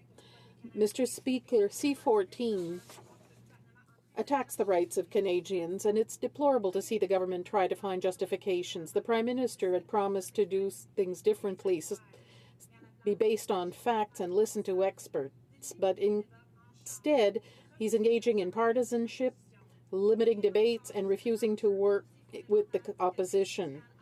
And the worst is this is a fundamental issue, that is medically assisted dying. Does the Prime Minister realize he's doing exactly the same as the Conservatives used to do? The Honourable Parliamentary Secretary. Mr. Speaker, it's our opinion that this bill is the best approach to guarantee the rights of dying patients, of vulnerable people, and protect the conscious rights of healthcare providers. This is a balance that we sought and struck, and it's the best approach for Canada at this moment in our history. Lanark, Frontenac, Kingston. Thank you, Mr. Speaker. Mr. Speaker, let me quote the Toronto Star, an editorial. Democratic reform should be pursued by democratic means. The Star continues, and I quote, the reform process proposed by the government is insufficiently democratic, given its vast implications for our democracy. And, the Star continues, the best route to legitimate reform is a referendum. The Star is right. So, will the Liberals give Canadians a referendum on a new voting system? The Parliament Secretary and Minister of Foreign Affairs. Mr. Speaker, members of this House have been democratically elected.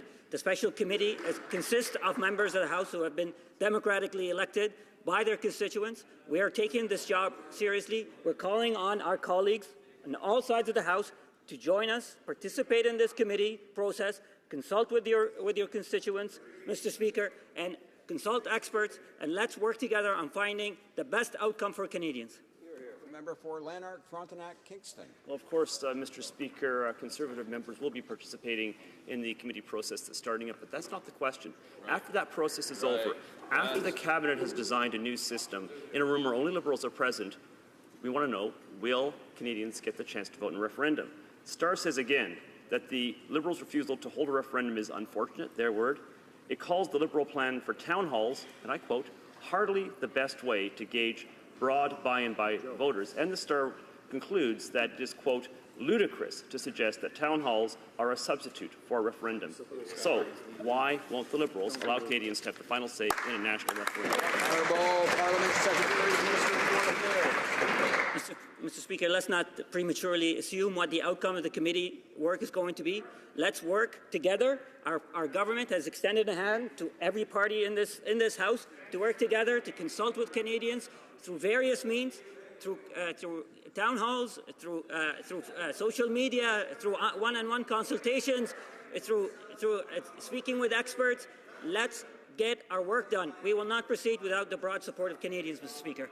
The honourable member for Richemont-Tabasca.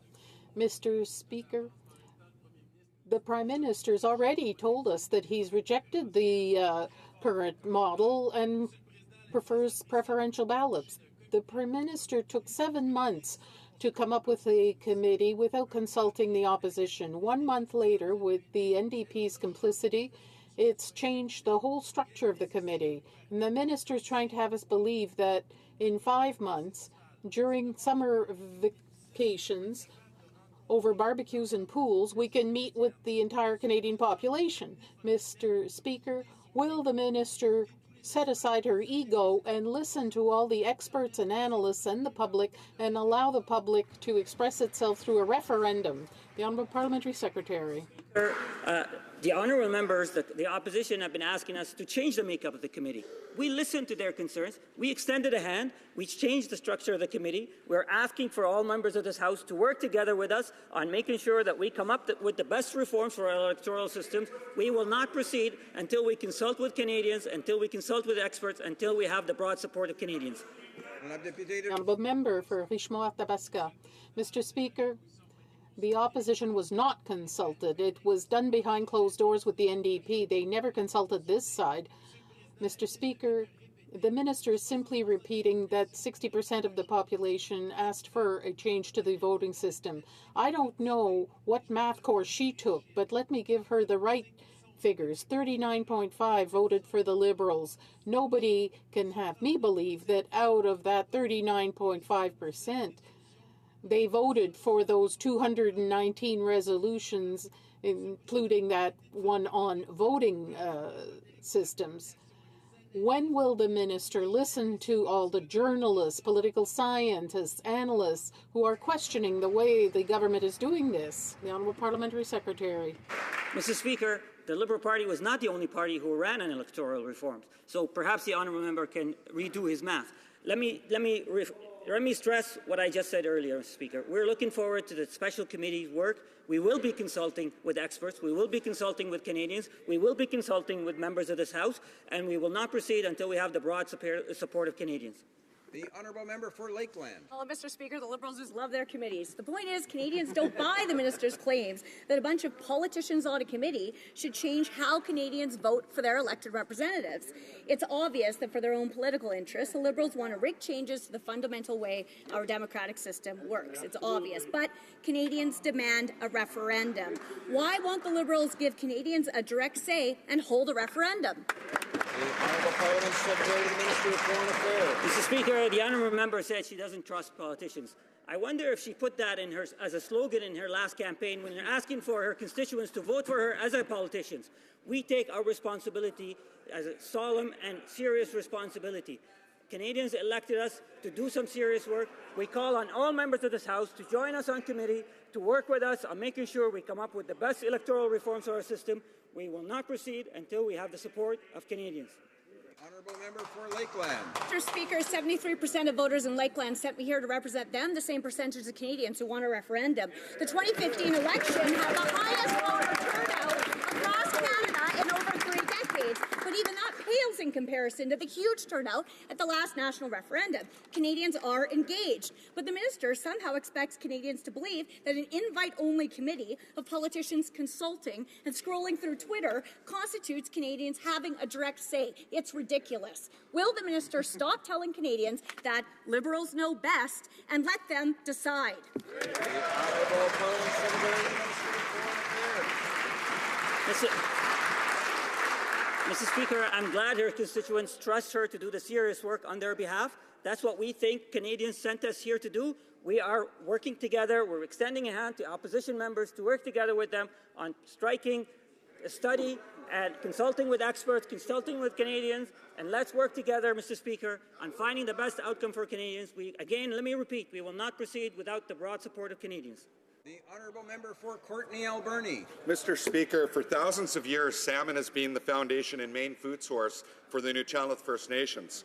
Over the last 10 years, their basic rights to catch and sell fish in their traditional territory have been upheld by the BC Supreme Court and the Supreme Court of Canada. Yet, after promising not to fight First Nations in court, Liberals are refusing to honour their rights. What is the legal basis for the federal government continuing opposition to the rights of the Nuu-Chah-Nulth people? Honourable Parliament Secretary to the Minister of Indigenous Affairs. Thank you, Mr. Speaker, and we certainly acknowledge the case that has been presented here. We certainly recognize the rights of Indigenous people across the country. We are a government that is leading the way in full consultation and working together with Indigenous people, and we're going to continue to do that, Mr. Speaker. The honourable member for Rimouski, Nejet, Témiscouata-les-Basques. Stocks in Newfoundland and Labrador are floundering. The provincial government has asked the new fisheries minister to use the last in, first out policy to give big corporations the lion's share of what's left, cutting out inshore fishermen. In the NDP, we believe that those closest to the resource should benefit. Adjacency, historical dependence, and sustainability should be more important than politics. Will Liberals eliminate the last in, first out policy and help Newfoundland's inshore fishery and coastal communities survive? Secretary of the Minister of Fisheries and Oceans. Mr. Speaker, I understand the importance of the shrimp fishery and those who depend on it. As you know, the consultation committee is an independent one that gives advice to the minister about the first in, last out system. There have been public consultations. They will end with a meeting in Halifax June 10th. There's been good participation during these meetings with the committee, and until the report is issued, that policy is suspended, and we will await the decision and the report to make a decision later. The honourable member for Niagara West. Thank you, Mr. Speaker. The Liberal Foreign Minister refuses to call the actions of ISIS genocide. Instead, he wrote a very, very stern letter to the United Nations. Meanwhile, all of our closest allies have already made this important distinction. Shamefully, the parliamentary secretary thinks that somehow we are rushing our judgment. Why are the Liberals letting thousands get slaughtered while they wait for the United Nations to dictate our foreign policy? Honourable Parliamentary Secretary to the Minister of Foreign Affairs. Thank you very much. I'd like to remind the honourable member that we are doing more to fight ISIL and more to secure a lasting and stable future for the region than the member opposite party has ever done. On February 8th, we released our 3-year strategy to address the ongoing crisis in Syria. I signed the MOU between Jordan and Canada for $1.6 billion investment in this effort.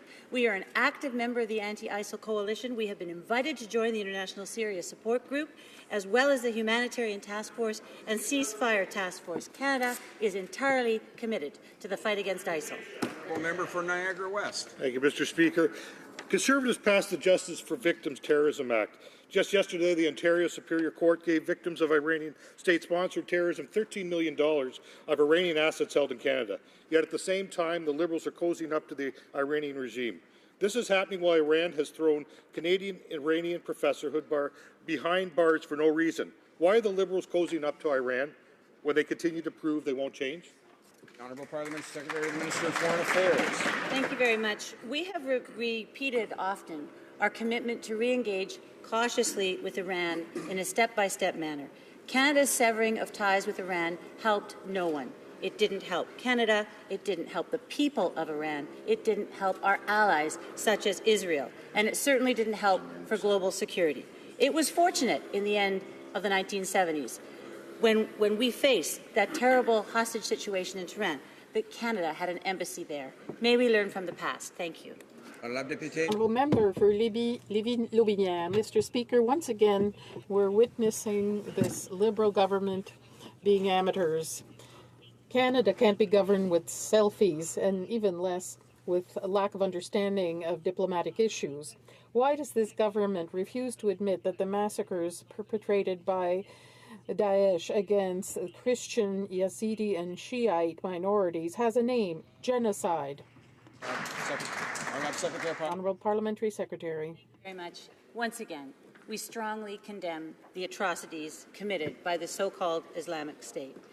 Official recognition of genocide is a serious matter. There is no one in this House that takes that term loosely whatsoever. We are being proactive, working as responsible, reliable partners in the international community to work with the UN Security Council to ensure that the atrocities committed by the Islamic State are held to account.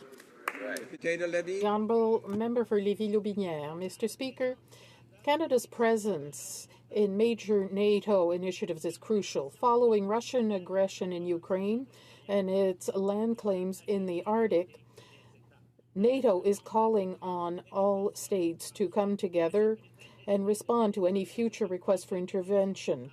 Does the minister intend to show leadership in response to NATO, or will it ignore reality as he did with the CF-18s? The Honourable Parliamentary Secretary. To the honourable member that we have in fact received a request. We do honour all of our NATO commitments as and when they come due. We have a considerable number of military over in that part of the world, and this request is being actively reviewed as we speak. Member for Regina Louvain. Mr. Speaker, the government is flying blind when it comes to military aircraft procurement. The only way to ensure that we get the right plane at the best price is through an open competition. The Liberals promised that in the election, but now seem set to buy Super Hornets through a sole source deal. Yesterday at committee, senior defense officials confirmed that an open competition would be feasible and appropriate for fighter aircraft.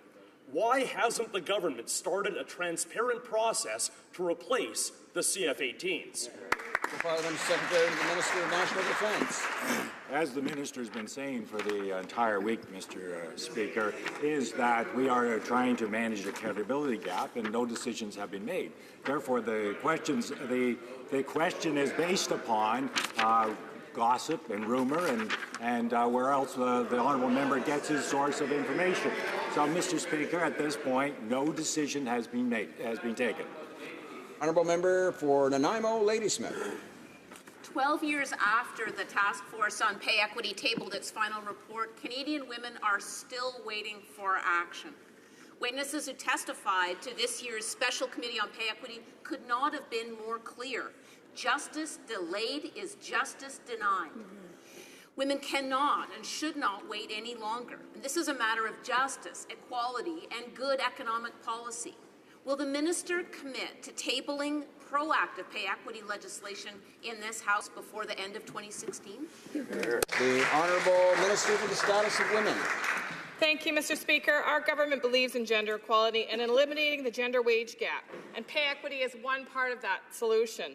We're committed to supporting women's full participation in the economic, social, and democratic life of our country. It's simply unacceptable that Canada ranks 80th in the world for gender equality, wage equality by the World Economic Forum. We thank the committee for its tremendously important work, and we're going to review the recommendations very, very carefully. I look forward to working with my colleague on this important issue to ensure that women reach equality. Thank you. The Honourable Member for Don Valley West. Thank you, Mr. Speaker. Toronto has recently seen a troubling increase in violent crime, and residents, including my constituents, are concerned about the impact of gang violence on their communities.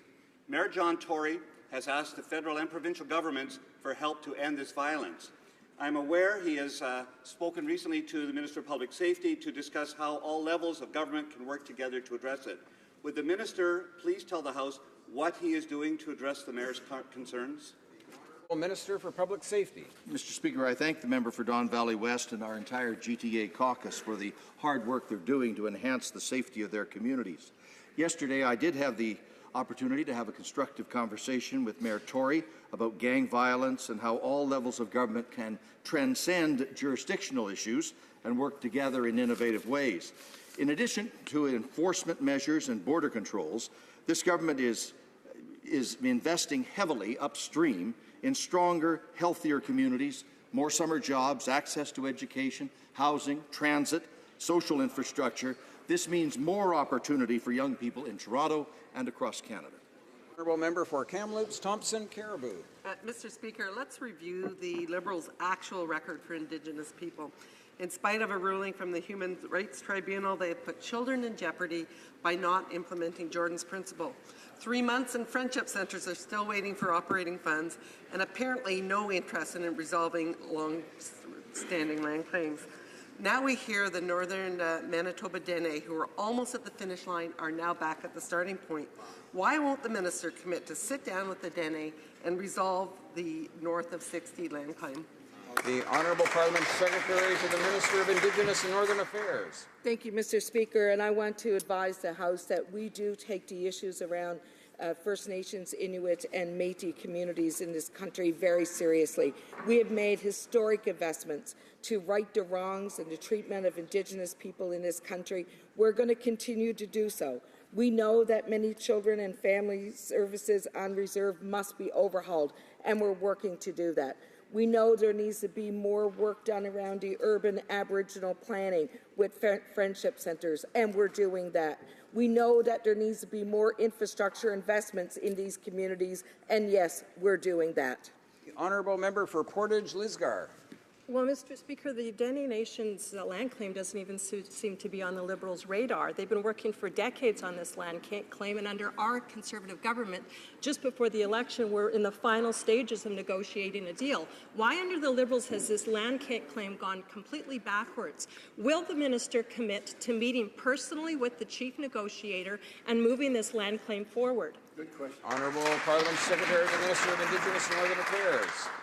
Thank you, Mr. Speaker, and I thank the member for her question. What I will say is that we have a goal to move land claims forward in the country en masse, Mr. Speaker.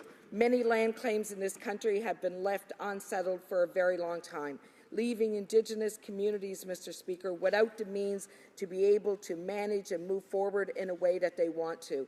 Our government has made that commitment to Indigenous people. We will work with all groups in this country to help them resolve land claims, to help them move forward, and to help them have a better life in this country we love.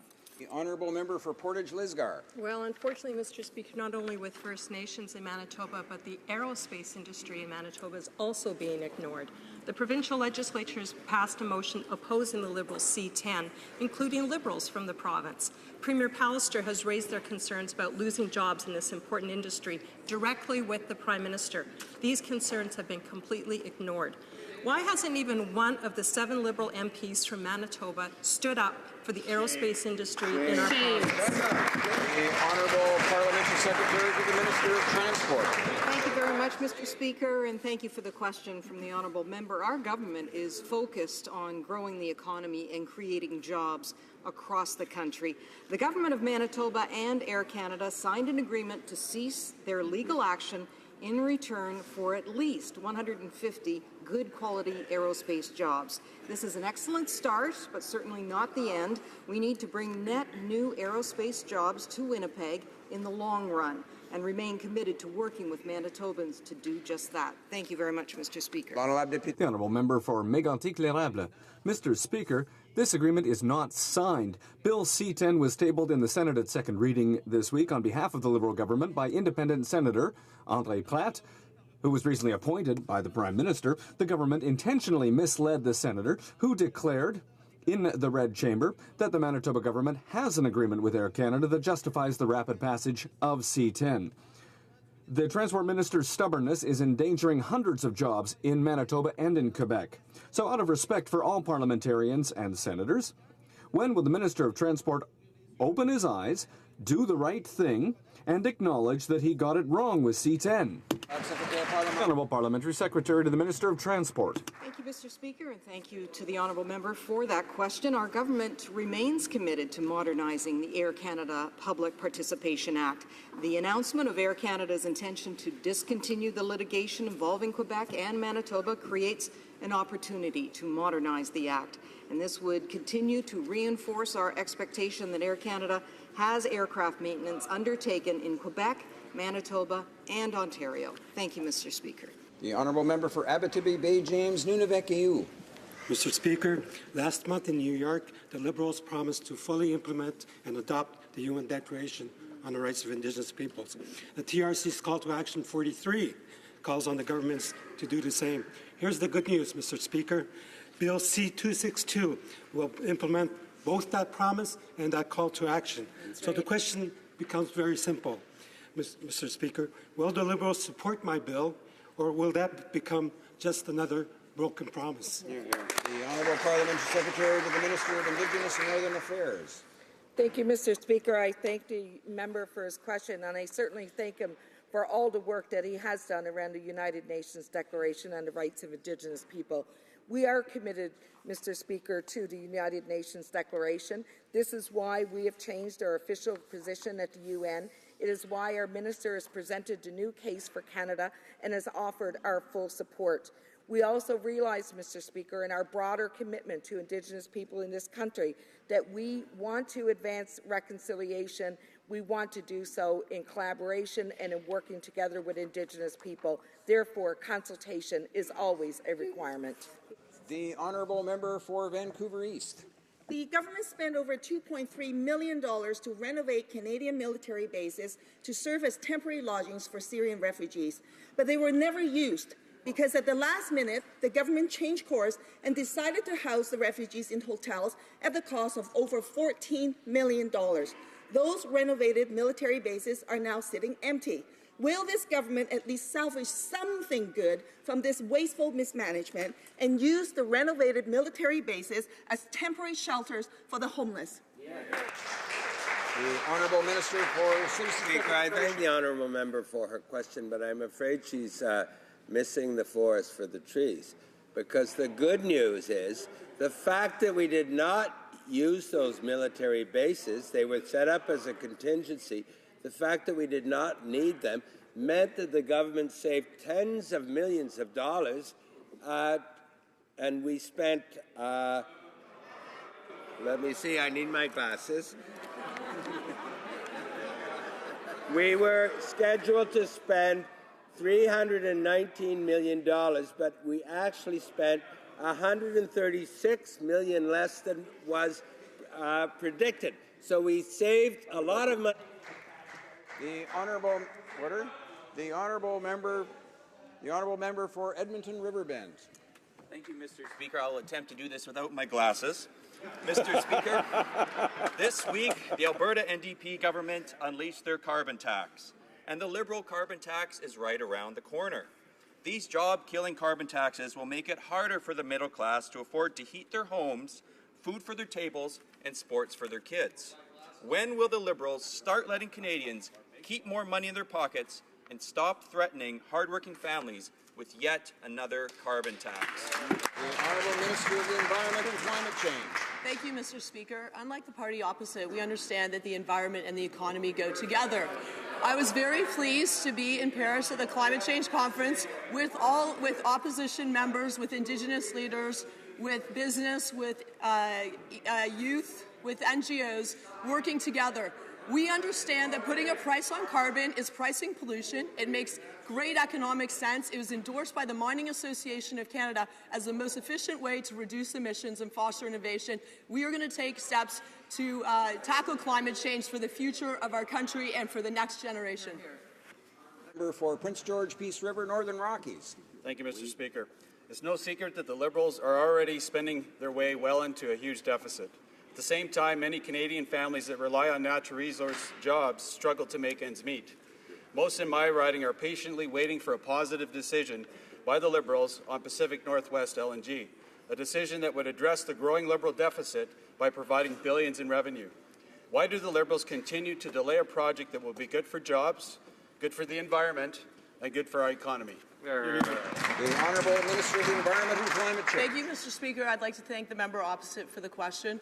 We believe that we need to make decisions based on science, evidence, and facts. That's what we're doing in this case. The proponent brought significant new information that raises concerns, including about the impact on salmon. We are working with the proponent to see if we can resolve these issues. We are hopeful we can. We believe the environment and the economy go together, but we're not going to step down on science. The Honourable Member for Grand Prairie, Mackenzie. Well, thank you, Mr. Speaker. Honeybee health is essential to a strong agricultural sector in Canada. The National Bee Diagnostic Centre in Beaver Lodge has done great work to providing bee diagnostics and promoting bee health. Since the founding of this important institution, the demand for the services for beekeepers across the country has grown exponentially, and they have nearly outgrown their current facilities. Will the minister commit today to work with the National Bee Diagnostic Centre to ensure that they can expand and continue their important work and research on bee health? The Honourable Parliamentary Secretary to the Minister of Agriculture. Mr. Speaker, I'd like to thank my colleague for his question. Bee health is essential to the success of many agricultural sectors. Agriculture and Agri-Food Canada is working closely with industry and its provincial partners for research into bee health and the long-term viability of bees. The department has also funded a number of projects to improve the competitiveness of the bee industry. I'm very happy to cooperate with these partners to find ways to improve bee health. Thank you, Mr. Speaker. The Honourable Member for Ville-Marie, Le Sud-Ouest, Île-des-Sèvres. Mr. Speaker, the government announced Monday a major investment in a national sanctuary in Montreal, the work of Frère André Saint-Joseph. This contribution comes from residual funding from the Building Canada Fund. Can the minister give us an update on infrastructure investments in Quebec? The Honourable Parliamentary Secretary. What a great question from my colleague from Ville-Marie, Mr. Speaker, and I'm very happy to tell him that investments in Quebec are going well, even very well. In the last month, we announced $55 million in Quebec, and this morning, Mr. Speaker, the Minister of Heritage, the Minister of Families are in Quebec City to announce $10 million for the Théâtre du Diamant. It's a major project, and it doesn't end there, Mr. Speaker. We're going to continue to work with the Government of Quebec to strengthen our cities, our communities, and we're going to do it together. Honourable Member for Peace River. Mr. Speaker, Conservatives took action in combating modern-day slavery. We introduced minimum sentences for child traffickers, provided funding for survivors of human trafficking, trained law enforcement, and most importantly, launched a national action plan to combat human trafficking in 2012. But there's no mention of human trafficking in the Liberal platform, in the throne speech, in the mandate letters, or in Budget 2016. Mr. Speaker, human traffickers have a plan. Do the Liberals have a plan to end human trafficking? The Honourable Parliament Secretary to the Minister of Justice. Thank you very much, Mr. Speaker, and I'd like to thank my colleague for that question. Yes, indeed, the problem of human trafficking is a scourge on our society. This is part and parcel of the comprehensive criminal code review that we are undergoing to ensure that the tools that we have in the criminal justice system are adequate and are efficient in addressing this very serious problem. Thank you, Mr. Speaker. The Honourable Member for St. John, Rothsay. Mr. Speaker, chemicals are an integral part of everyday life, essential to our economy, our communities, and our homes. While chemical substances provide benefits, they may also have harmful effects on human health, the environment, if not properly managed. Can the Minister of Environment and Climate Change update this House on Canada's Chemicals Management Plan? Thank you. The Honourable Minister of the Environment and Climate Change. Thank you to my colleague, the member for St. John Rothsay, for his excellent question on this issue. The Chemical Management Plan is Canada's comprehensive and integrated strategy for identifying and taking action on potentially harmful substances. I was very pleased to announce with my colleague, the Minister of Health, $491.8 million over the next 5 years to continue delivering on Canada's world-leading chemicals management plan. These funds will be used to complete the next phase of this essential program, which helps reduce the risk posed by chemicals to Canadians and the environment. We owe it to future generations. Honourable Member for Moose Jaw, Lake Centre, Lanigan. In March 2011, Sean Whitman was serving in Afghanistan when an explosion blew him from a rooftop, damaging his back. Since then, he's tried everything from physiotherapy to acupuncture to painkillers, but the pain still persists and his condition has worsened. He has dealt with Veterans Canada now for months, trying to get his pension readjusted, but to no avail. And, Mr. Speaker, I brought this case to the attention of the Minister on numerous occasions, but still no action has been taken. Mr. Speaker, why is this Minister turning his back on veterans like Sean Whitman? Honourable Minister of Veterans Affairs. I'd like to thank the member for his question. It's often difficult to hear about a veteran who believes they're not getting the services they need. What we have done is when a veteran believes his claim has been incorrectly assessed, we have set up an independent review process, the Veterans Review and Appeal Board. This has 2 levels of appeal, and we provide the member with a lawyer and to properly go through that. The Honourable Member for Joliette.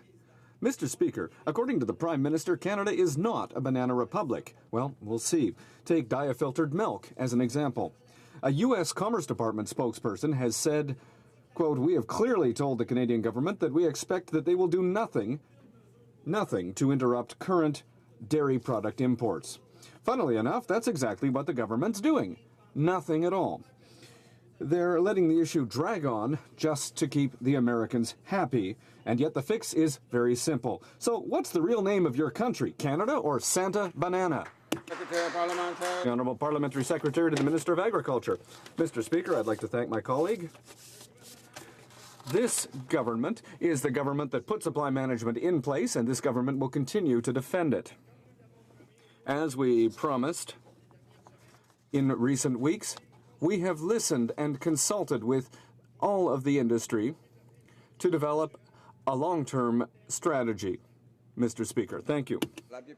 The Honourable Member for Pierre-Boucher, Les Patriotes, Verchères. Mr. Speaker, in Quebec's National Assembly, contradictions are piling up concerning possible anomalies in the sale of Rona. In April, I asked the Minister of Economic Development to put this sale on hold until we shed some light on all of this. And yet, the minister rushed to give his approval just a few hours after the Competition Bureau. In order to unmuzzle scientists, the Prime Minister has promised that all of their studies will be made public. Will this government commit to making public the studies that led it to conclude that the sale of Rona is of net benefit to the country? Honourable Parliamentary Secretary to the Minister of Innovation and Science. Thank you very much, Mr. Speaker. And I'd like to say that foreign investments are a very important economic driver for Canada, for economic growth and for developing our national Canadian economy. And that is why the minister approved the request from Lowe's concerning the acquisition of Rona.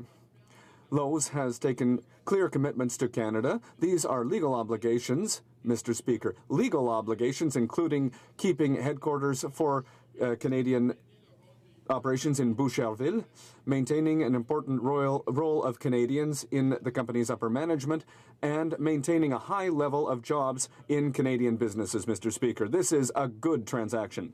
The Honourable Member for Repentigny. Mr. Speaker, the government has launched consultations to redefine Canada's international aid to better help those most vulnerable, and that's very good.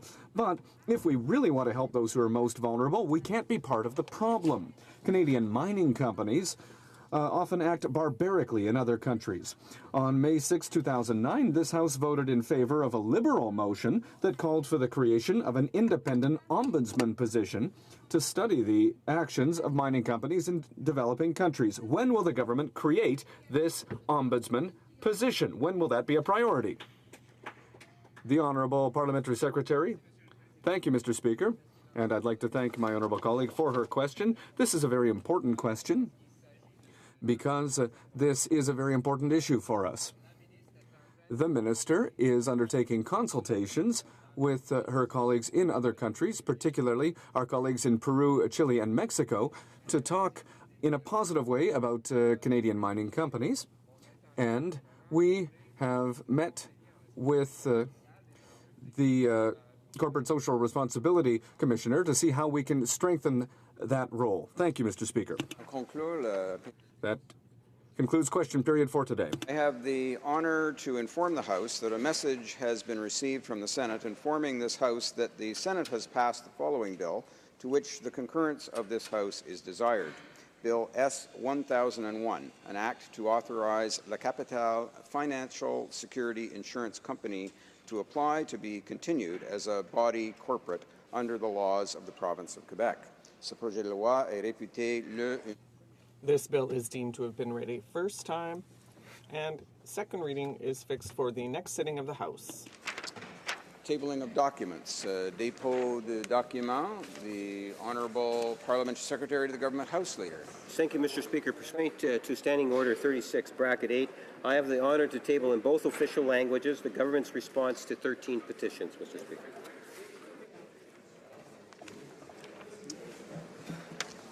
Tabling of documents. Introduction of government bills. Dépôt de projet de loi émanant du gouvernement. Statements by ministers. Déclaration des ministres. Reports from interparliamentary delegations. Rapport de délégation interparlementaire. Presenting reports from committees. Dépôt de projet de loi émanant. Introduction of private members' bills. First reading of Senate public bills. Motions. Motion. Presenting petitions. Présentation de pétitions. The Honourable Member for Oakville North Burlington. Mr. Speaker, I'm pleased to present this petition from Fair Vote Canada. The petition calls upon the House of Commons to immediately undertake public consultation across Canada to amend the Canada Elections Act to ensure that voters can cast an equal and effective ballot in order to be presented fairly in Parliament, regardless of political belief or place of residence. Almost 130 Canadians have lent their names to this petition. Mr. Speaker, as the Special Committee on Electoral Reform begins their inquiry to identify and conduct a study of viable alternative voting systems, I hope they keep this petition in mind. Thank you. Presenting petitions. Presentation de petition. The honourable member for Vancouver East. Thank you very much, Mr. Speaker. On the eve of the community coming together to rally to save Crab Park, I rise to table the petition containing 1,458 names. The petition highlights the fact that the Vancouver East community has fought long and hard for the creation of Crab Park, including a 75-day occupation of Crown land by Don Larson, founder of Crab Park for Life Society in 1984. Crab Park is also a sacred space as it's home to the Missing and Murdered Indigenous Women and Girls Memorial. Now Crab Park is under threat. This time the Port of Vancouver is proposing to expand Centrum Terminal by infilling 7 acres of the harbour. The community is concerned about the impact for the environment, the increase in traffic by water, land and rail, the increase in cargo traffic, including hazardous cargo, the lack of emergency preparedness plan, the increase in noise and much more. With the change granted to the port by the Conservative government, the port can now access and approve their own projects. The community is calling for the reestablishment of a vigorous, independent environmental assessment process. They want a full review of the Port Authority. They want to restore accountability from the port, and they want the minister to stop the westward expansion of Centrum Terminal. Presenting petitions. Presentation de petition. The honourable member for Winnipeg North. Thank you, Mr. Speaker. I have a petition signed by many constituents of Winnipeg North, specifically asking the House to identify hospice palliative care as a defined medical service covered under the Canada Health Act, so that the provincial and territorial governments will be entitled to funds under the Canada Health Transfer System to be used to provide accessible and available hospice palliative care for all the residents of Canada in their respective provinces and territories. Thank you, Mr. Speaker. Presenting petitions. The honourable member for Lanark, Frontenac, Kingston. Thank you, Mr. Speaker. I have a petition here signed by people from a number of different constituencies, although many are from my own, on the issue of electoral reform. And the petitioners draw to the attention of the House the fact that whenever the electoral system is being changed in a Canadian province, or this is being proposed, there has been a referendum on the proposed change. They point out that in New Zealand in the 1990s, in the United Kingdom in the early 2000s, when electoral reform was proposed, a referendum was held on the proposals. They encourage us to do the very same thing. Thank you, Mr. Speaker. Presenting petitions. Presentation de petition. Questions on the order paper. The Honourable Parliamentary Secretary, the Government House Leader. Yes, thank you. Mr. Speaker, the following questions will be answered today.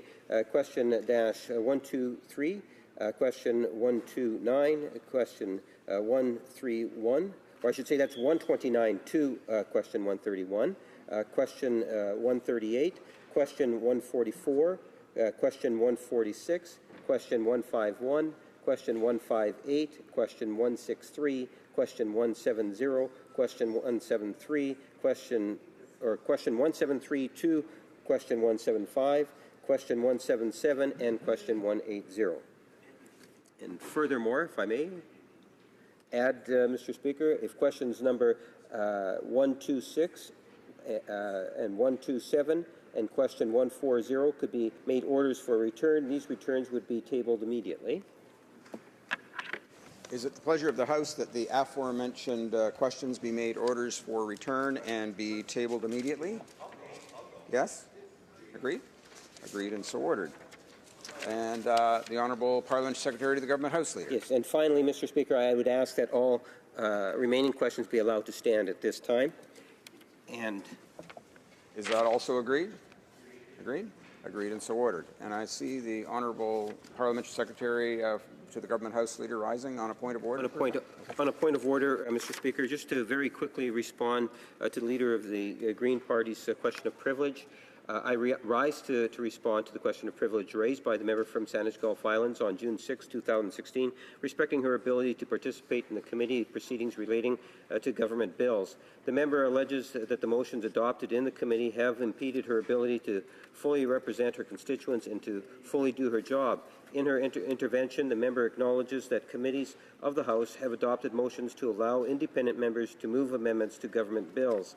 On June 9, 2015, the Speaker ruled on a closely related matter raised by this same member, and I quote, "I also know that the committees have shown great flexibility in the past, not only about deadlines, but more generally in how they consider amendments in clause by clause. In fact, one such example of that flexibility is the very process that committees adopted, allowing members of non-recognized parties to have their amendments considered in committee," end of quote.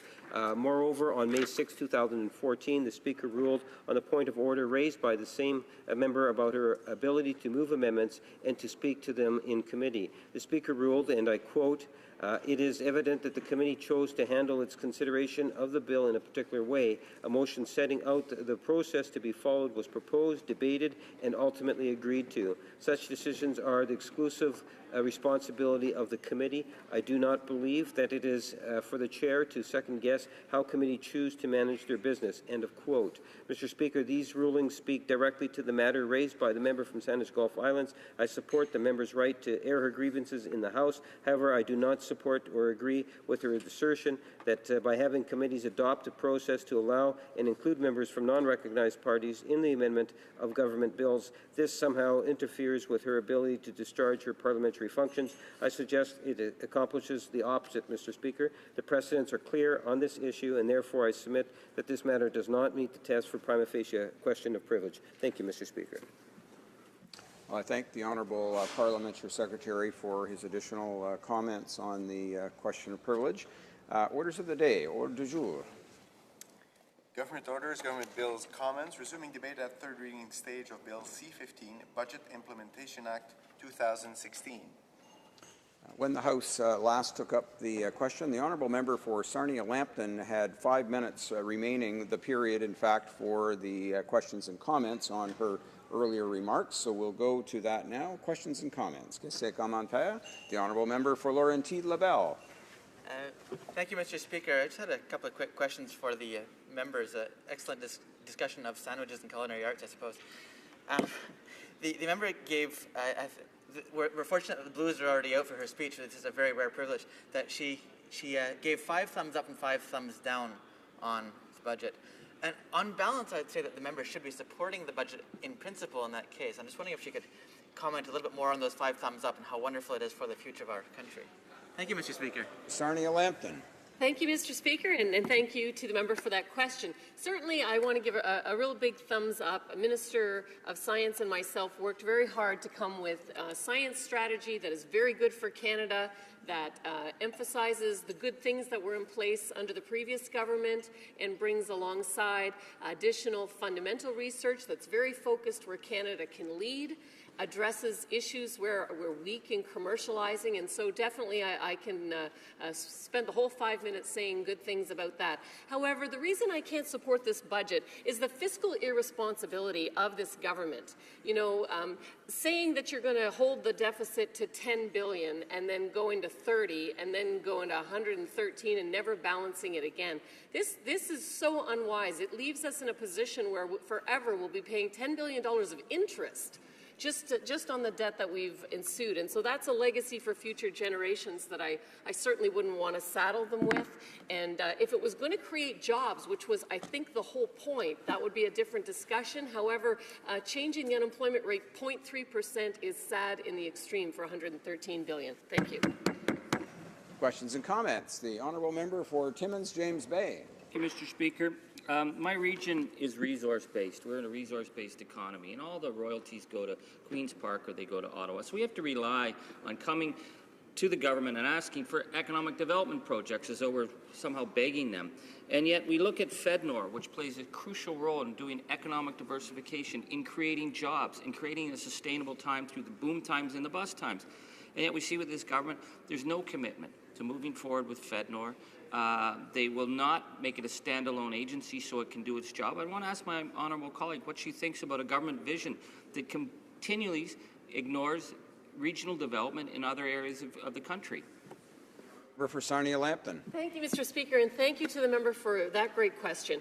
Absolutely, I feel that with this current Liberal government, the fossil fuel area is under siege. Okay? It's not just that we've lost hundreds of thousands of jobs in this area, but now the levels of carbon tax that are coming on this industry will make us uncompetitive.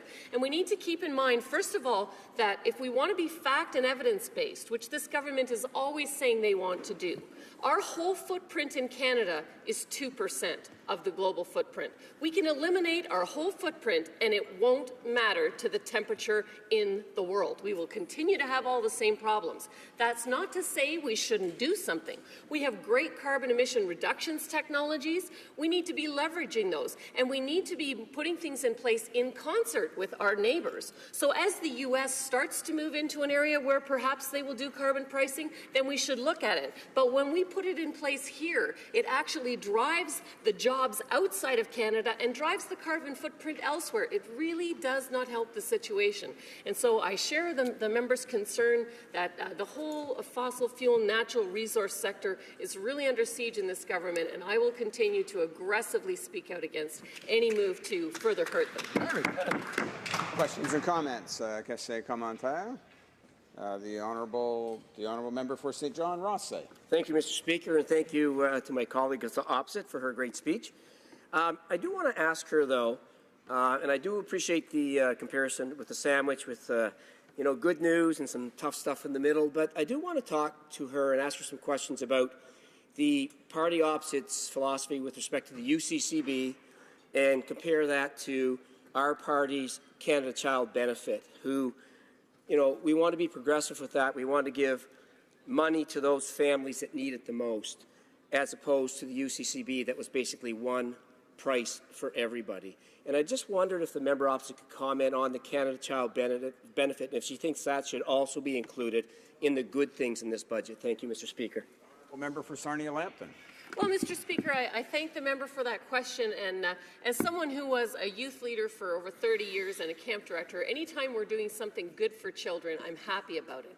Now, we can argue about what the approach is. With the previous government, they were putting together not just the universal child care benefit, but also a series of tax credits to allow children to take advantage of fitness programs, art programs, help them with their education and tuition support. And so, to me, if I look at the holistic, what the previous government did versus the holistic, what's come out in this budget, I think families are going to find that children are short. They're not going to have the money to get involved in activities. They're not going to have the same money to devote. And so I am concerned with this new budget. Thank you, Mr. Speaker. Resuming debate, the honourable member for Edmonton Riverbend. Thank you, Mr. Speaker. It's truly a privilege to stand here and speak yet again to Budget 2016.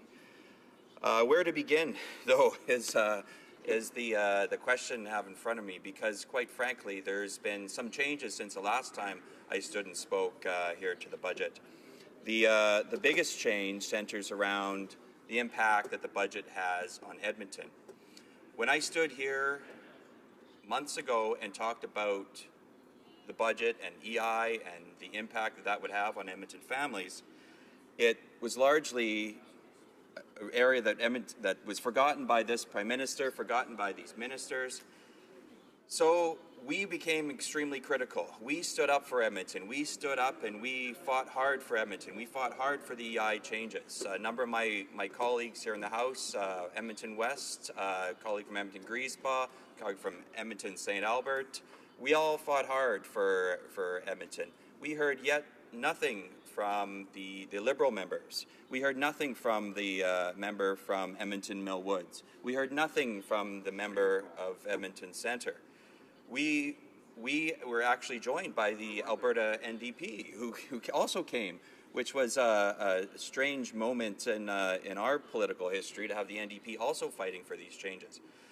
The Prime Minister showed up in Edmonton, and we were all expecting him to stand up and say Edmonton is now included. We made a mistake, and this is something that was a terrible oversight, and we apologize. Edmonton is now included. Yet he showed up to Edmonton, not a word. He then came back to Edmonton and did a tour from around Fort McMurray, also not a word. It wasn't until a Friday 4:30 p.m. press release that he sent out and said Edmonton will now be included. So although I applaud them for those changes, it just shows a continual lack of understanding about the impacts that this budget has on Western Canada.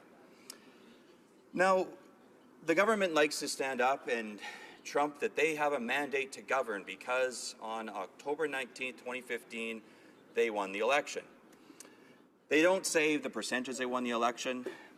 It wasn't even close to 50%, Madam Speaker.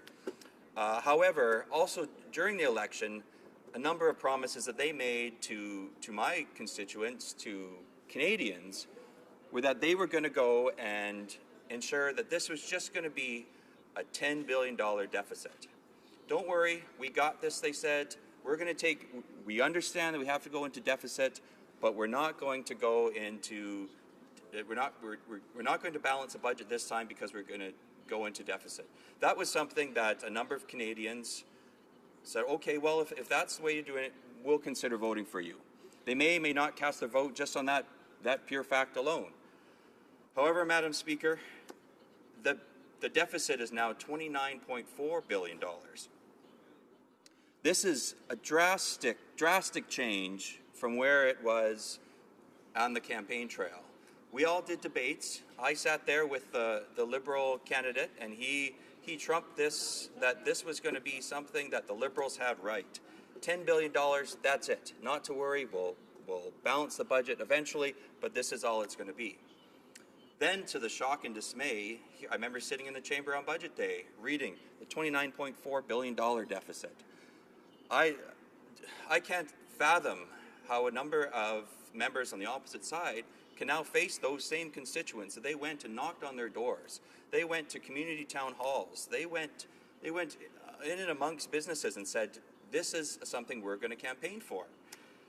Now to change it just 6 months later, it seems politically unwise, I guess, the words that come to mind. These constituents aren't going to go away. These are the same people that they're going to have to face 4 years from now, 3.5 years from now.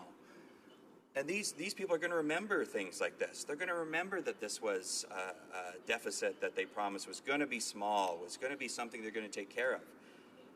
But to go in this complete direction of increasing the deficit to an exorbitant amount, $30 billion essentially, that's something that I wouldn't want to be a Liberal candidate, and I pledge not to be a Liberal candidate in the next election on that. I'm sure you do appreciate it across the aisle. The other piece, Madam Speaker, unemployment in Western Canada has hit numbers that we haven't seen in decades.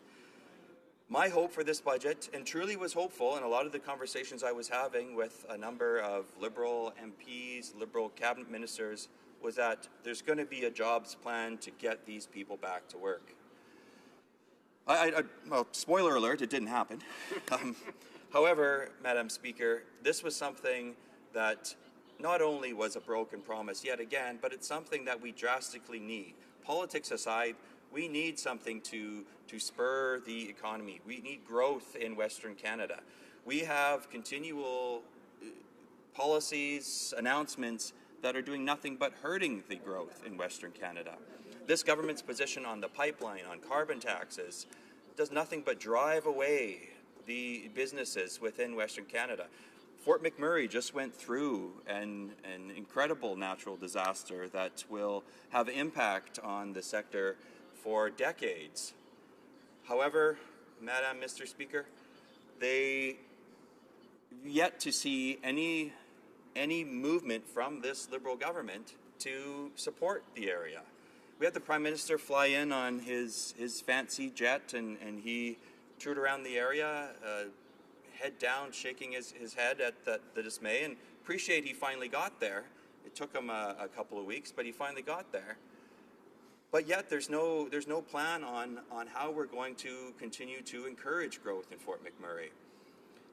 Fort McMurray, if members from the opposite side haven't been there, is an area that not only drives our economy, but the environmental standards that are in Fort McMurray are higher than anywhere else in the world. you could tour the bison farms of Syncrude. The reclamation that's happening in Fort McMurray isn't something we should be embarrassed about. This is something that the other side, the environment minister, should stand up time and time again and trump how important Fort McMurray is to our economy, to our country, to Canadians, to our future generations. Yet this budget, the Prime Minister's lack of disregard for the people of Fort McMurray has been nothing but hurtful to us in Alberta, hurtful to Canadians that rely on the sector. And it's something that, if I were advising the Liberals on the other side, be something to change the message, help support Fort McMurray with us. This, by defeating motions that support pipelines, by not standing up for the jobs in Fort McMurray and the sector in Fort McMurray, it only goes to hurt us long term, hurts future generations. The budget that we now have a $30 billion deficit from will have to be paid back. This isn't just suddenly money that has appeared. This is borrowed money that we will now have to pay back. So you need sectors like Fort McMurray, you need the oil and gas sector, you need these areas to be able to support this $30 billion deficit. I can't fathom why this is something that the members on the opposite side haven't quite grasped. Perhaps it's because there's not many of them from Alberta, but that means it's even more incumbent on the 4 members that were elected from Alberta. When the 4 members that were elected from Alberta on the Liberal side stood up and voted against a pipeline, I don't know which constituents they were talking to. I was talking to their constituents, talking to a lot of their constituents, and their constituents said we need support of this. However, they continually stand up again and again and vote against stuff that really has an impact on Alberta's future and the economy within Alberta. So to wrap up, Mr. Speaker, the promises that were made in this budget on the campaign were not reflected in this budget.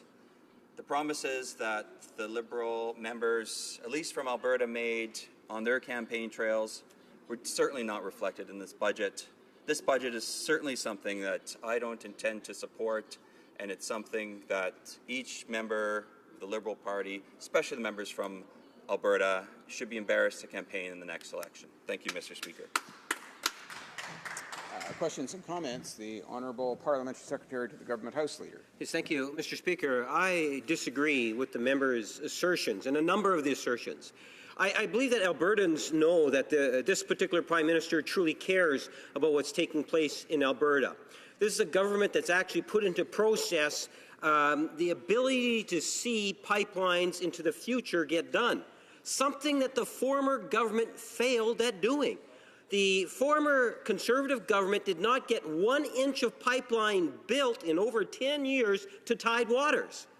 We as a government understand, and the members of Parliament on this government benches understand the importance of issues of jobs. We're sympathetic and wanting to as much as possible, see Fort McMurray recover. We want to see the entire province and the Saskatchewan Region 2 recover from what's been a very hard hit year for them, from oil prices to the Fort McMurray disaster.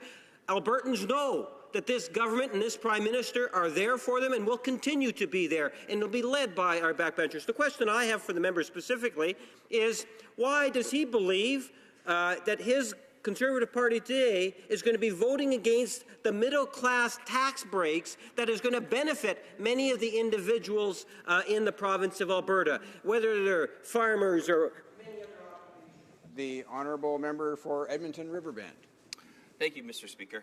This seems a bit of deja vu. Every time I stand in this House to speak to this budget, I get the same question response, as do other members of this side from that member. Yet, what have they done is what I ask. What have they done in terms of Fort McMurray? We've yet to hear anything from that side. What have they done yet voting against a pipeline? The member from St. John's Rothsay, he votes against a pipeline, yet in the campaign trail he goes and he trumps that this Energy East pipeline is something that he supports. So I'll remind the honourable member of the motion that we had before the House early in this session.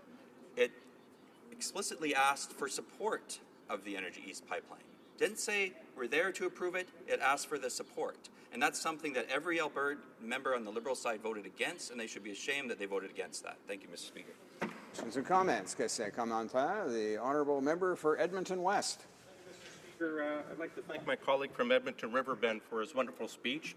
I'm very proud to border his riding. I'm also very, very proud to have constituents since my riding who elected the member to the provincial legislature.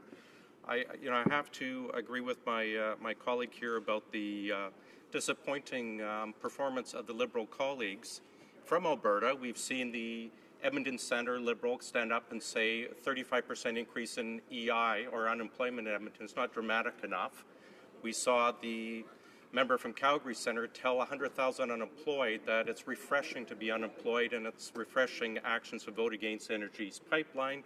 We've seen the minister from Edmonton Mill Woods, who is actually the Minister of Infrastructure, undercut Alberta by 15% per capita for the infrastructure investment. I'd like my member to just comment on perhaps some of these transgressions against Alberta from member for Edmonton Riverbend. Thank you, Mr. Speaker. And it's truly an honour to stand in the House with my colleague. We've known each other for a long time, and we do a lot of conservative-minded things together, I'd say, over the years. However, Mr. Speaker, he raises an excellent point, and the excellent point being that the Liberal members on the other side, those from Alberta, have done nothing in terms of supporting our economy back home in Alberta. They may enjoy their fancy new offices here, and in particular the Minister of Infrastructure, who I haven't yet seen it, but it sounds quite beautiful. I hope he invites me sometime. Perhaps after this he won't. But it's something that we're seeing this massive deficit, and then you have very poor judgment on the other side. An $800,000 office, like, my Lord, Mr. Speaker, what that makes our job easy on this side of the House, and particularly when Albertans are struggling, and we see instances like that are a complete lack of disregard for the taxpayer money, that the taxpayers who have elected him into office. It's something that's disgraceful, and they should all be ashamed that that's what he does with his funds. Thank you, Mr. Speaker.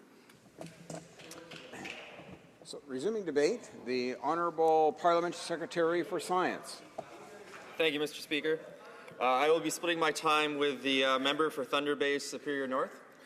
I'd like to take this opportunity to express my support for Budget 2016 and the hope that it offers to families in my riding of Burnaby North Seymour, as well as Canadians right across the country.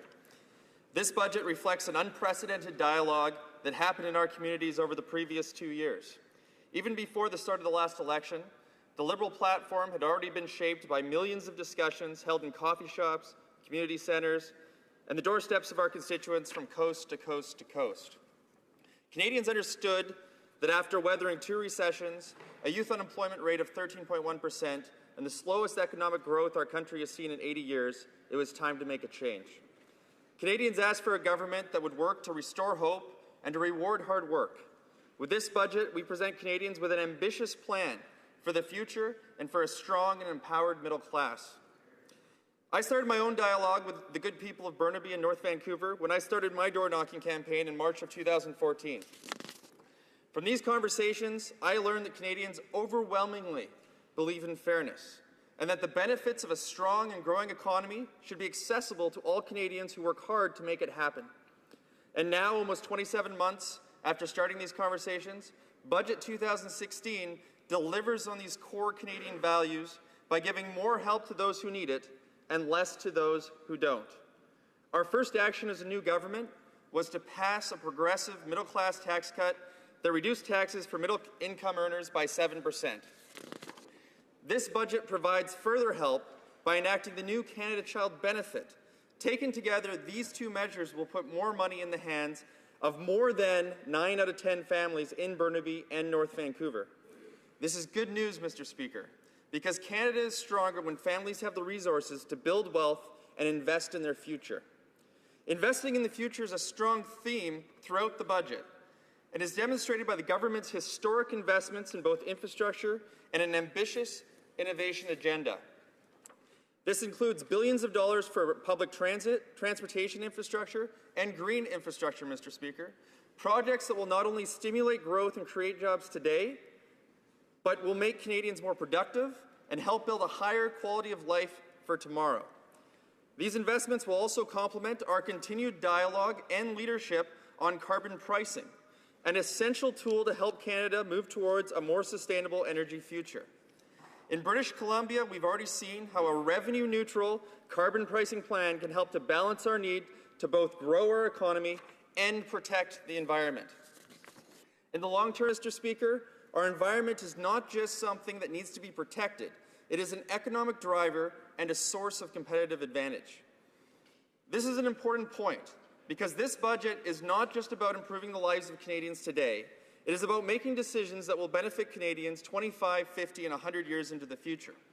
In fact, Mr. Speaker, there is no better example of this than how, at its heart, this budget invests in our people. Investing in Canadians is a part of this budget that matters to me personally.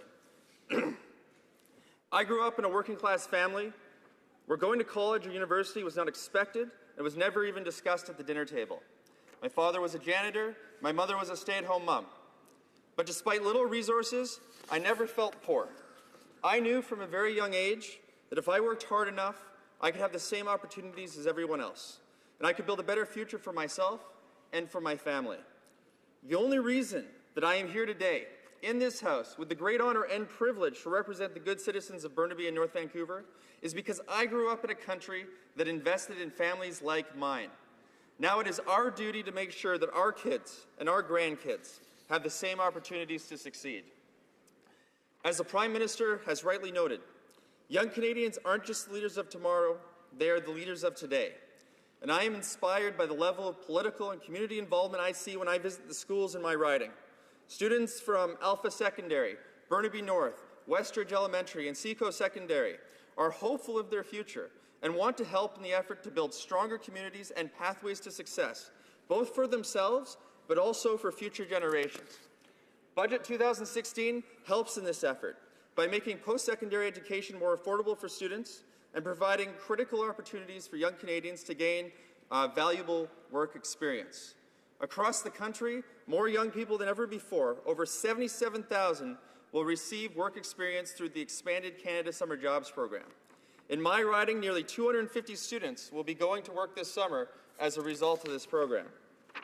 Whether it's as instructors for the Learn to Sail program in Deep Cove or as leaders for the award-winning Young Filmmakers Camp in Burnaby, students are gaining the skills and experience they need to succeed in today's economy. And yet, there is still much room for improvement. For example, only 38% of Indigenous youth living on reserve have completed high school. If we compare this to the 87% rate for non-Indigenous youth, it is clear that we still have a significant amount of work to do. This is why we have made a historic $8.4 billion investment in the future of Indigenous peoples. And a significant portion of this funding will go towards improving education outcomes for First Nations children right across the country, Mr. Speaker. The riding I represent includes the unceded traditional homelands of the Musqueam, Squamish, and Tsleil-Waututh peoples, representatives of which were in this House just this week, Mr. Speaker.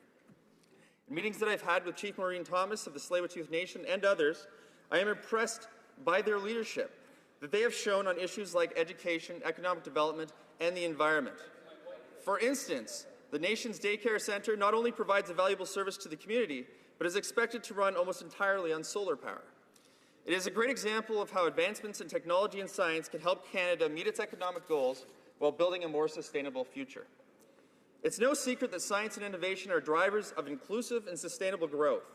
In fact, most economies throughout history share two common traits, Mr. Speaker. The first is a strong and empowered middle class, where the majority of citizens benefit from economic growth and are able to invest in their future and the future of their family. And the second is an economy that is driven by innovation and technological advancement. As a Parliamentary Secretary for Science and as an entrepreneur myself, I'm inspired and encouraged by our government's investment in science and in the innovation agenda.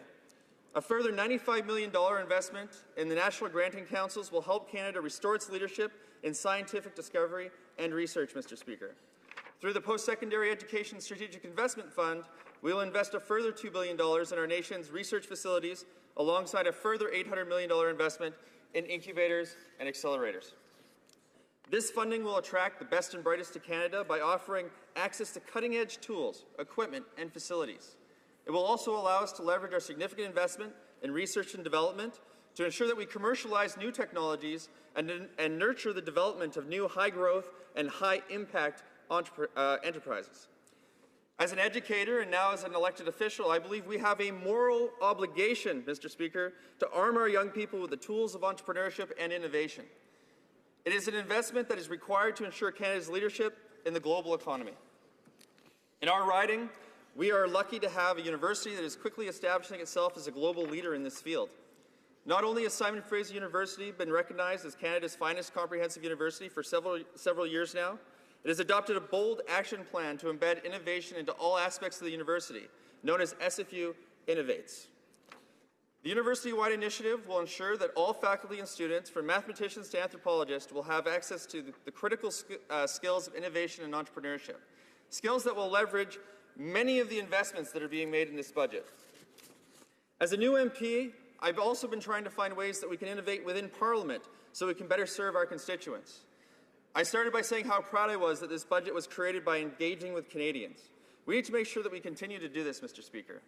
I'm happy to inform my colleagues on both sides of the House that for the first time, high-quality video conferencing is now possible from our parliamentary offices for members of this House. Knowing that we as MPs have to spend almost half of our time away from our ridings, this project has been a priority for me to ensure that these valuable conversations and consultations with our constituents can continue, both on this budget and on other issues that are important to individual ridings.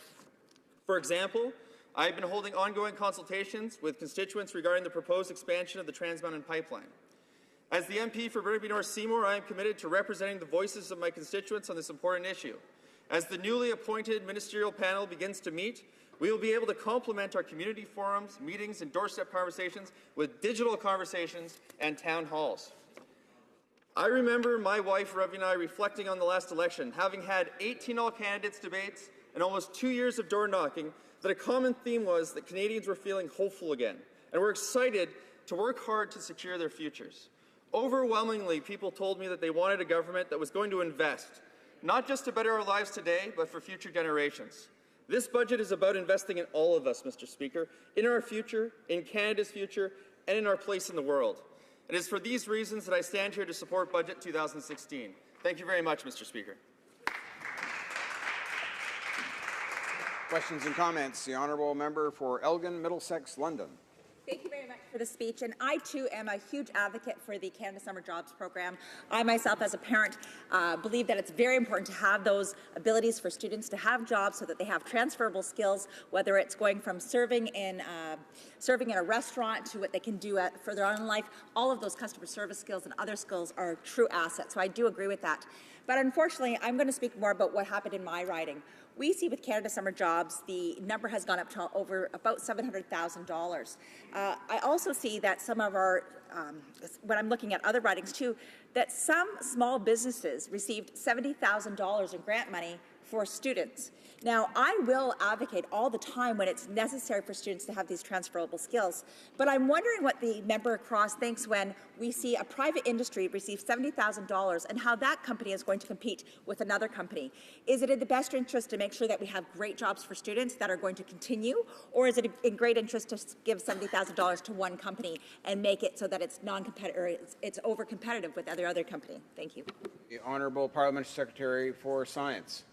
Well, I thank the honourable member for the question, and I'm very happy to talk about my experience with the Canada Jobs Program.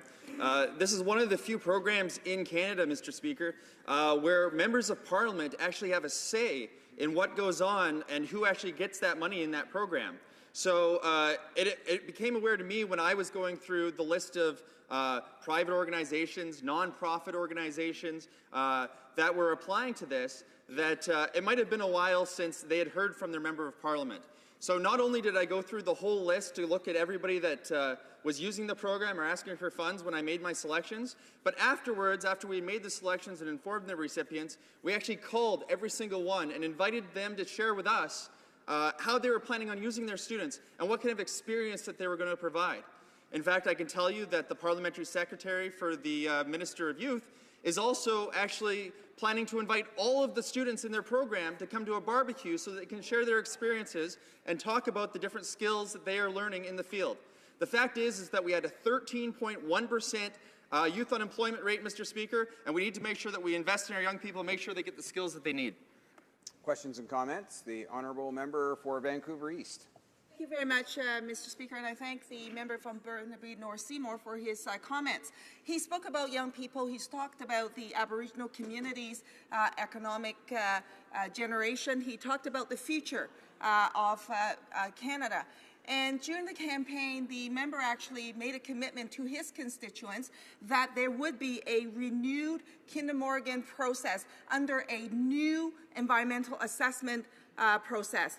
Of course, his government has failed to deliver on that. So my question is, will he stand with the three nations, the Musqueam, the Squamish, and the Tsleil-Waututh nations, along with his mayor, Derek Corrigan, and the mayor of Vancouver, and say no to Kinder Morgan?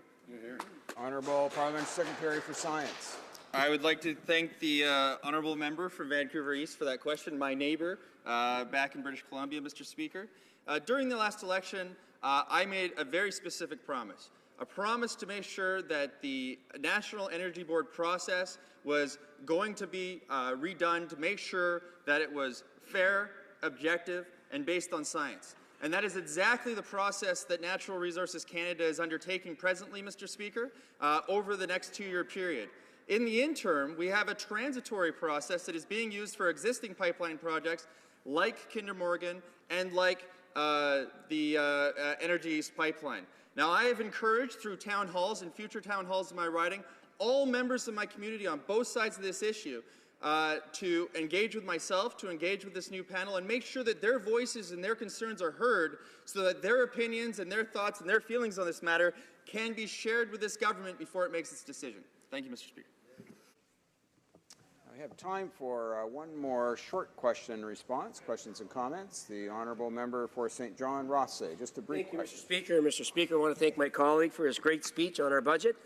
My question to my colleague, Mr. Speaker, is this. When I went door to door in my campaign, certainly something that screamed out to me were the voices of those living in poverty, were our seniors, were our veterans. They were groups, Mr. Speaker, that were forgotten by the government opposite or the previous government opposite. So my question to my colleague, Mr. Speaker, is this. The Canada Child Benefit will be transformational. My question is, how does he see that transforming child poverty in his riding? Thank you, Mr. Speaker. Honourable Member for Burnaby North Seymour. I very much appreciate the Honourable Member's question, and I had a very similar experience. We had all candidates meetings at seniors' homes across the riding.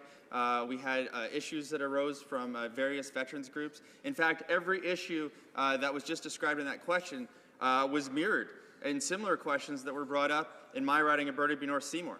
Now, the Canada Child Benefit, we actually went beyond the talking points, and we looked into the Stats Can data, and we found that even more than 9 out of 10 people in Burnaby and North Vancouver will benefit from it. So I'm very excited to be able to say that we have a disproportionate benefit in my riding, Mr. Speaker. Resuming debate, the Honourable Minister for the Status of Women. Well, thank you very much, Mr. Speaker, and I'm very pleased to have the opportunity to participate in this debate on Bill C-15. I want to focus my remarks today on the provision that introduces the new Canada Child Benefit. This legislation is about building a more caring and compassionate society, and it's about giving all Canadian families a chance to build a better life for themselves and their children. The new Canada Child Benefit was one of our most important campaign commitments. I'm very proud that we're now turning that promise into reality. What this bill will do is put real money into the pockets of Canadians, Canadian families who need and deserve our support to raise their children. Mr. Speaker, as a single mother myself who raised 2 boys, I know the difficult financial realities of raising a family alone. When I was first separated from the father of my 2 children, who were then under 6 years old, my gross salary was $35,000 per year, and I also received about $6,000 annually from child support. I was fortunate to have what many other parents that are in this situation don't: a stable job, access to benefits, and the ability to borrow money. So as a result, my boys were fed well, had access to medication when necessary, and were able to take part in limited activities with support from ProKids, a not-for-profit organization initiated in Thunder Bay that offers non-judgmental support for low-income parents to ensure their children can participate in an extracurricular activity that is otherwise out of reach. But, Mr. Speaker, it was still very difficult to make ends meet, and I often turned to credit to pay for the extras that I saw as essential investments in my boys' development. Many families do not have the ability to pay for childcare or to give their children opportunities to learn or grow. Had the Canada Child Benefit been in place when I was in those early, difficult years, I would have received an extra $11,300 tax-free per year, meaning more opportunities for my children and the ability to live without the crippling anxiety of carrying a high debt load. In fact, I may have been able to save a bit for their education, something that is far out of reach for many low-income families. Mr. Speaker, we know that our communities are better when they are stronger, safer, and more inclusive. We want people to have the ability to raise happy and healthy families, and the Canada Child Benefit will allow many more families to do just that. 9 out of 10 families will receive more money every month with the new benefit that they receive now. And the ones who will be receiving less are those fortunate families who are on the higher end of the income scale. Families earning less than $30,000 per year will receive the maximum benefit, and the maximum benefit is substantial. It's $6,400 per year for each child under 6 and up to $5,400 per year for each child ages 6 to 17. It replaces the Canada Child Tax Benefit and the Universal Child Care Benefit. The payment is tax-free. Parents do not have to report it on their tax returns as part of their income, and it is much more generous. Families benefiting will see an average increase in benefits of almost $2,300 in the 2016-17 benefit year. It's also a much simpler system. One payment each and every month starting in July this year, just a few weeks from now. We've also eliminated the Children's Art Tax Credit and the Child Fitness Tax Credit. These tax credits only benefit those higher income families who can afford to spend the money on extracurricular activities for their children. Lower income families often can't and don't benefit from those tax credits. In fact, Mr. Speaker, my family was one that was not able to use those credits to their fullest potential simply because I just didn't have the money to pay for the activities up front. Now, with the introduction of the Canada Child Benefit, low and middle income families will have the extra income they need to allow their children to participate in these and many other activities, or use it for whatever needs best suits their family. That could include childcare, nutritious food, or even medication that may not be covered by any health plan. And the best news is that the new Canada Child Benefit will lift upwards of 300,000 children out of poverty by 2017. We also recognize that it costs more to care for a child with a severe disability. That's why we'll continue to pay an additional $2,730 per year over and above the regular child tax benefit for every child eligible for the disability tax credit. I can tell you that this government also understands that struggle. We understand that low and middle income families in particular need to be the focus of much of our effort in government. We want to lift as many people as possible into the middle class. At the same time, we want to continue to strengthen the middle class itself, and that's why the Minister of Finance introduced the middle class tax cut. It lowers taxes for low and middle income Canadians and asks the very wealthy to pay a bit more. It's a basic question of fairness and allowing every individual to live up to their full potential. It is also very good economics. Good social policy is good fiscal policy. A strong middle class means a strong economy. The new Canada Child Benefit is also about inclusion. It's about bringing people into the mainstream, helping take people out of poverty, giving them hope for the future, and providing the supportive tools that they need to help them build a better life. As the Minister of Status of Women, I know that a disproportionate number of low-income households are headed by women. And I know that many of these working women face particular challenges in raising their families. The harsh reality is that women are still not treated as full equals in the workplace. On average, they're still paid less than men. An even harsher truth is that women are much more likely to be the victims of domestic and sexual violence than men. So needless to say, we have a lot more work to do. We cannot accept the status quo. We need to focus on finding answers and putting the solutions in place, just as we're doing with the new Canada Child Benefit. How can we accept that women should be paid less than men for work of the same value? How can we accept that women are disproportionately the victims of violence? How can we accept that children in low and middle-income families should be deprived of basic food, shelter, and clothing just because their parents aren't rich enough? With the new Canada Child Benefit, we're taking the kind of direct action that will make a positive change in the lives of hundreds of thousands of families across this country, this year, next year, and for many years to come. And Mr. Speaker, that is something that we should all be proud of. In my career before politics, I worked with many individuals, women and men, who faced severe challenges such as substance use, poverty, homelessness, violence, and mental health issues. In fact, Mr. Speaker, it was the desire to make systemic change through good policy that drove me to seek election. I knew that by ensuring that people struggling to join the middle class had the support to do so, that we could see long-lasting change for citizens and communities for generations to come.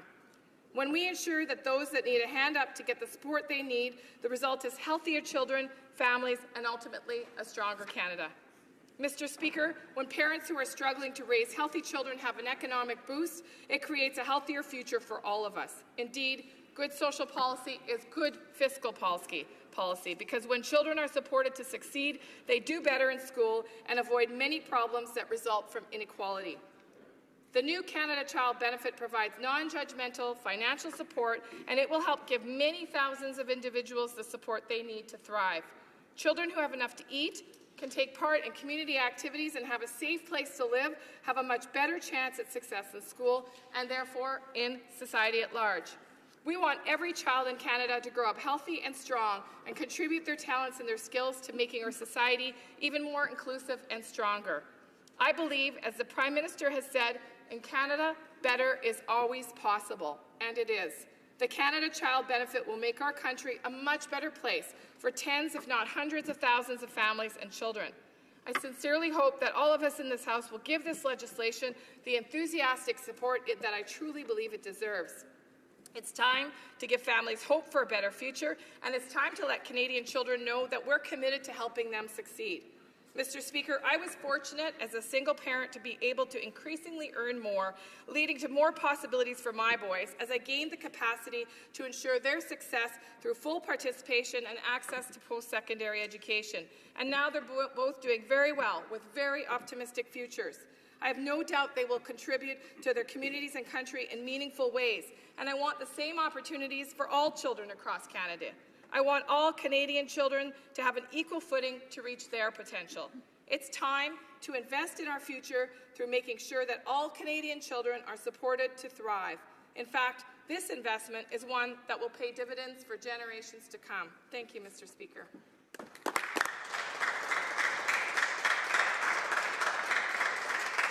Questions and comments. The Honourable Member for Saskatoon University. Thank you, Mr. Speaker. I appreciate my honourable colleague's emphasis on people on the lower end of the spectrum, having grown up in a family where we generally were beneath the poverty line, and having once not had money for my rent, so I had to sleep in a car for a month. I very much appreciate where the honourable member is coming from. But one of the interesting things I noticed when she was discussing, she was talking about their new child benefit, and the underlying philosophy behind it is giving money directly to parents. Something which, when I first got here, was a matter of quite debate for the House. Do you give money directly to parents, or do you set up a daycare, another great social welfare program across the country? Does the honourable member not concede, then, that giving money directly to parents, as the Conservatives did, and now the Liberals seem to be saying, is actually the best way to help families with children who have particular needs? Honourable Minister of Status of Women. Well, thank you very much, Mr. Speaker, and I thank you for your question, and I appreciate your openness and your own struggles of in the member's struggles of his upbringing.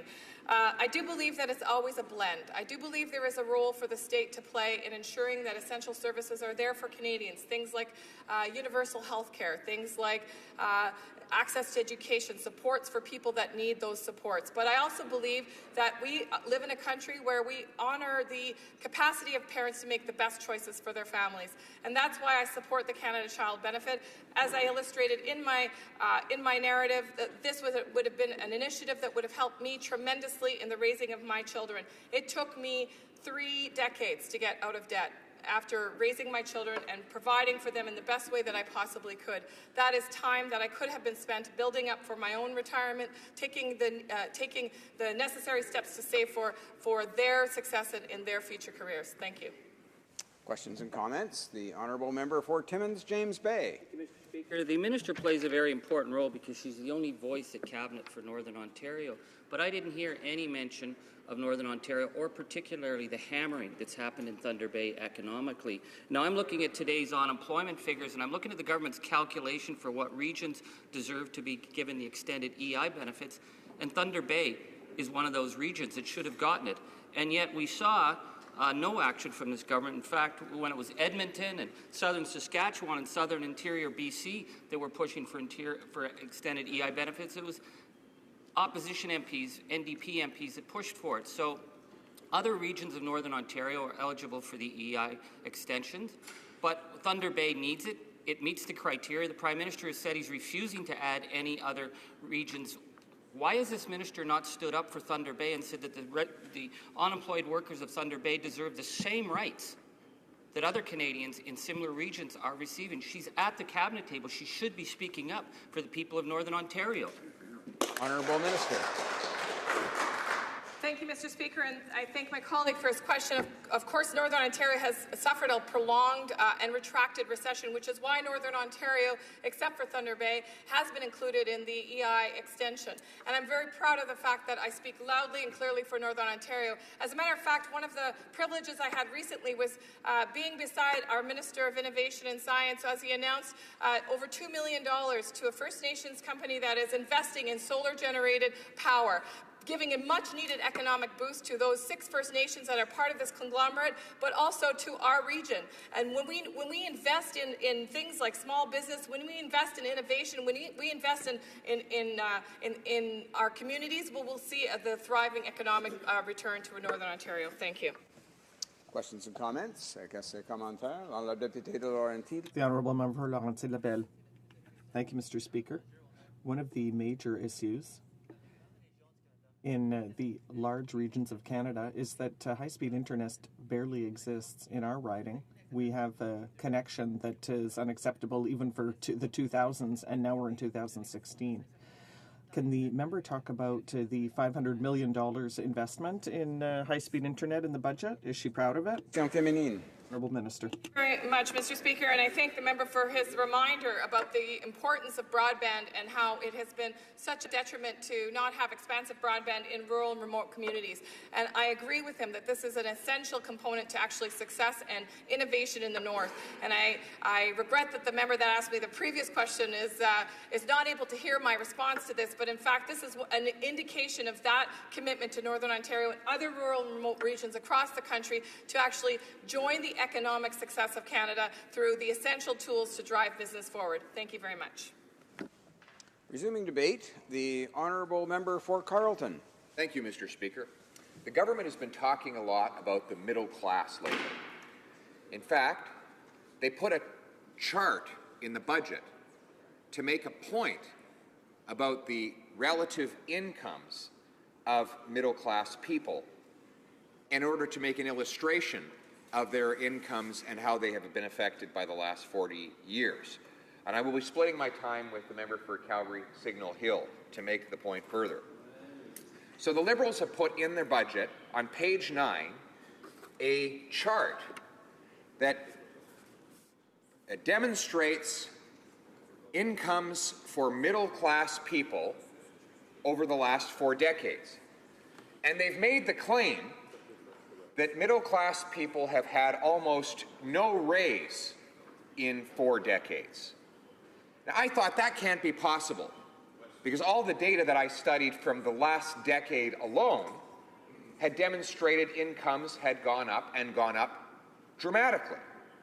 So I filed an ATIP request and asked the finance department to provide me with the underlying data that it used to produce this chart showing that middle class incomes are roughly where they were 40 years ago.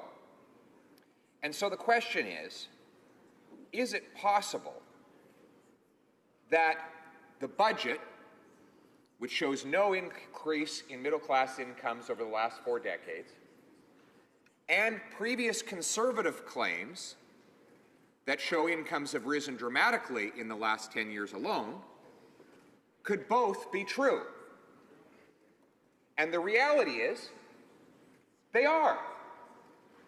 Liberals who say there have been no increases in middle-class incomes over 4 decades are basically right. And conservatives who say middle-class incomes went up dramatically in the last decade alone are also right. How is that possible? So I drilled down into the data, and I got this from Finance Canada, data used in the Liberal budget. And here's what I found. You look back to 1976, which is the starting point of this Liberal chart in the budget, you find that incomes, the median income for a Canadian was $46,300. That was under the first Prime Minister, Trudeau. But in the following 7 years, they dropped by $2,800, down to $43,500. It then took 30 years to recover the incomes lost during the Trudeau era. It wasn't until 2007 when incomes would return to $46,400. Just to recap, in 1976, incomes were about $46,500. They plummeted during the Trudeau government until 1983. And it then took decades to recover the lost income that was suffered as a result of those policies. Now, this data comes right out of the Liberal budget, and it shows the damage to middle-class incomes that resulted from the policies of spiraling debt, rising taxes, and handouts to big corporations. And what do we have now? Spiraling debt, rising taxes, and handouts to big corporations. So the very policies that led to the income declines witnessed in the Liberal budget chart are now being repeated by the son of Pierre Elliott Trudeau. But I wanted to study the chart a little further to find out what it would tell us about the most recent Conservative Prime Minister who just left office last November. And according to the Liberal budget, in inflation-adjusted dollars, median incomes grew from $44,700 when he took office to $49,602 in the year that he left office. That is an increase of $5,000 or 11% after inflation. Again, this is according to Liberal budget data. That is the largest increase in median incomes in 40 years. In fact, incomes under our recent Conservative Prime Minister grew more than under Prime Ministers Trudeau, Clark, Turner, Mulroney, Campbell, Chrétien, and Martin combined, according to the Liberal budget data. Among whom did this increase occur? The answer? The biggest increase happened for women. Women in the workforce, working on average 30 hours or more per week, saw their incomes go up after inflation by $5,234 during the leadership of the previous Conservative Prime Minister. That is a 14% increase in incomes after inflation. Now, my colleagues across the way will say, of course, but that's just a long-term demographic trend, and it is nothing unusual. In fact, it is true that female incomes have risen under all governments in the last 4 years, but none come even close to the increases that occurred during the leadership of the previous Conservative Prime Minister. In fact, the growth rate for women's median income was 5 times higher under the most recent Conservative Prime Minister than it was under Pierre Elliott Trudeau, and also 5 times higher than it was under Prime Ministers Chrétien and Martin. So this is data that comes out of the Liberal budget. If you want to see it yourself, go to page 11, and you can find the reality of middle-income growth and how it was successfully increased by the previous government. Mr. Speaker, I will be overlaying the Liberal budget chart with a very helpful chronological reminder of which prime ministers were in office when the incomes were earned.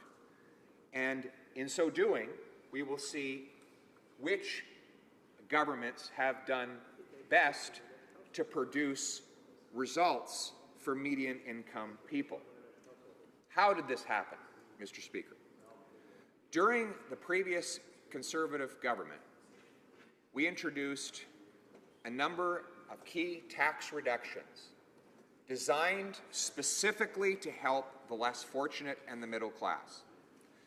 According to a report conducted by the independent, nonpartisan parliamentary budget officer, Conservative tax reductions amounted to just over $30 billion per year, and according to the PBO, these tax reductions were disproportionately targeted at low and middle income families. They included the Registered Disability Savings Plan that Jim Flaherty set up to help families give financial independence to their disabled children, tax-free savings accounts, which help people that didn't have a lot of money to buy real estate or RSPs save tax-free into the future, with 2/3 of those who'd maxed out their TFSAs making less than $60,000 a year. We raised the personal exemption to take hundreds of thousands of low-income aspiring workers off the tax rolls so that they could earn more of what they, keep more of what they earned. We brought in the working income tax credit, which accelerates earned income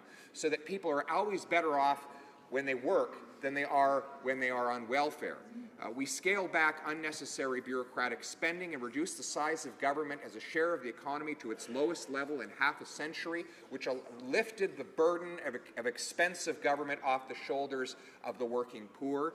Mr. Speaker, I'm proud to say that according to the most recent data, when our Conservative government was in power, the poverty rate had dropped to its lowest level since it was recorded. This is a government that moved people into the middle class and moved the middle class up. And that is why we will continue to fight for the people who work hard, pay their taxes, and play by the rules, those who are not part of the insider economy, who don't get bailouts and handouts because they can't afford the lobbyists to acquire those bailouts and handouts. Mr. Speaker, we will be on the side of the underdogs, as we have always been. As the data has shown, we have helped them to move up, and we will continue to fight so that they have a fair chance to do so in the future. Thank you. Questions and comments? Question commentaire. The honourable member for Courtenay Alberni.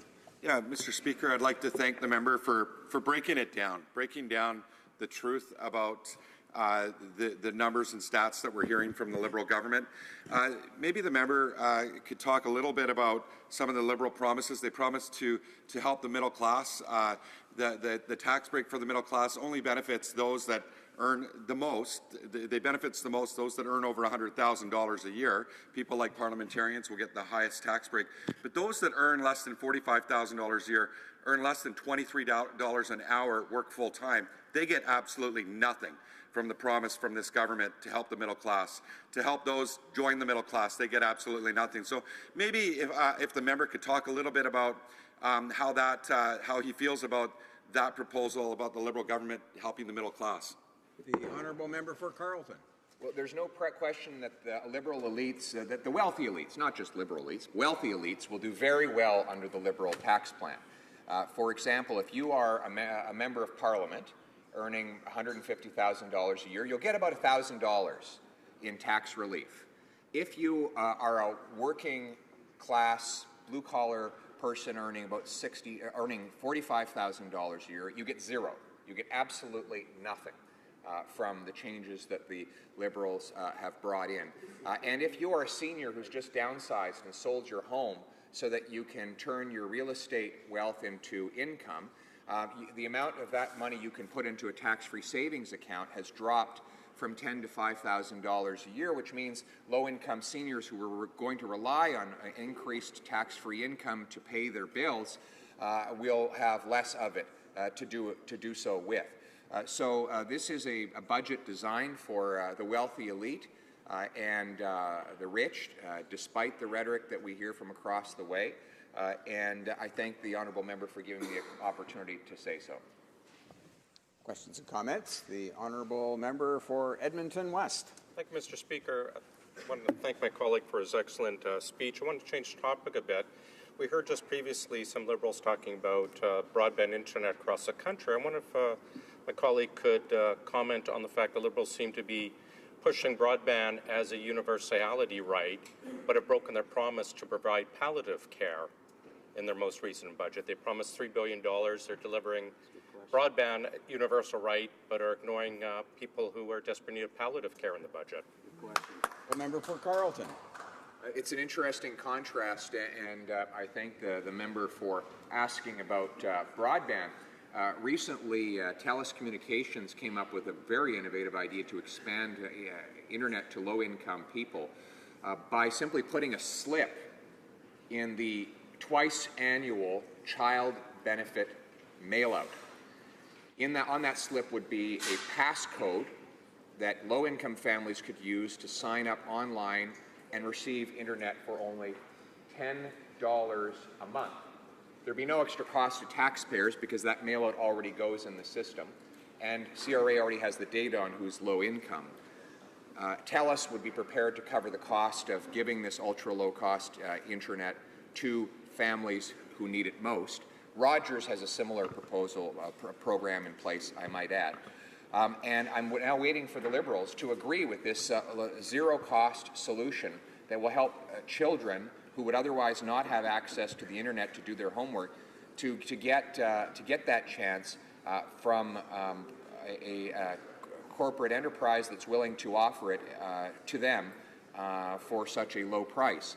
So I encourage members of the Liberal Party and the Liberal government to come on side with this proposal so that we can expand the availability of internet to young people who desperately need it to succeed in homework and other projects. We have time for just a very short question. Questions and comments. The honourable member for Abitibi Bay James Nunavik EU. Thank you, Mr. Speaker. And I'd like to thank the member for his very clear presentation. I'd like to know, he used to be a government member and he did not address the Indigenous issue. He was part of cabinet in the previous government, and I'd like to have his opinion on the Liberal approach to Indigenous issues, if he sees a big difference between his government's approach and the Liberal government's approach. For example, the $500,000 that was provided for the or rather the $500,000, and it cost $3,000 for one house in the north of my riding. So that doesn't make for very many houses. Does he see a big difference between this government's approach and his former government's approach to Indigenous issues? The honourable member for Carleton. I'd like to thank the honourable member for his question. I know that he is extremely passionate about this matter, and I appreciate his work on that. First, our government worked to improve the quality of life of our Aboriginal people. We also gave the right to Indigenous people to know how their own money was spent. We introduced a bill on First Nations transparency, financial transparency, and I think that that was one of the most important measures to improve the situation in Indigenous communities. That is to give them the right to find out where their own money is going. Thank you. Debate, the honourable member for Calgary Signal Hill. Well, thank you very much, Mr. Speaker. I rise today as the final speaker on this particular bill as it plodded along through the process in the House, and I thought what I would do is just sort of do a recap for members of this House as to how we got to where we are today and what the process has been throughout, and then conclude by making a few comments about the bill itself. Mr. Speaker, I think this bill was concocted without the input of Canadians. Typically, what happens in a budget process is that Canadians are consulted about the budget and what they would like to see in the budget. But we had a situation after the October 19th campaign where I would say, due to the ineptness of the government in early December and the inability of the government House Leader to actually strike a finance committee, Mr. Speaker, we all knew who was on the finance committee, but unfortunately the government could not get the finance committee struck in early December.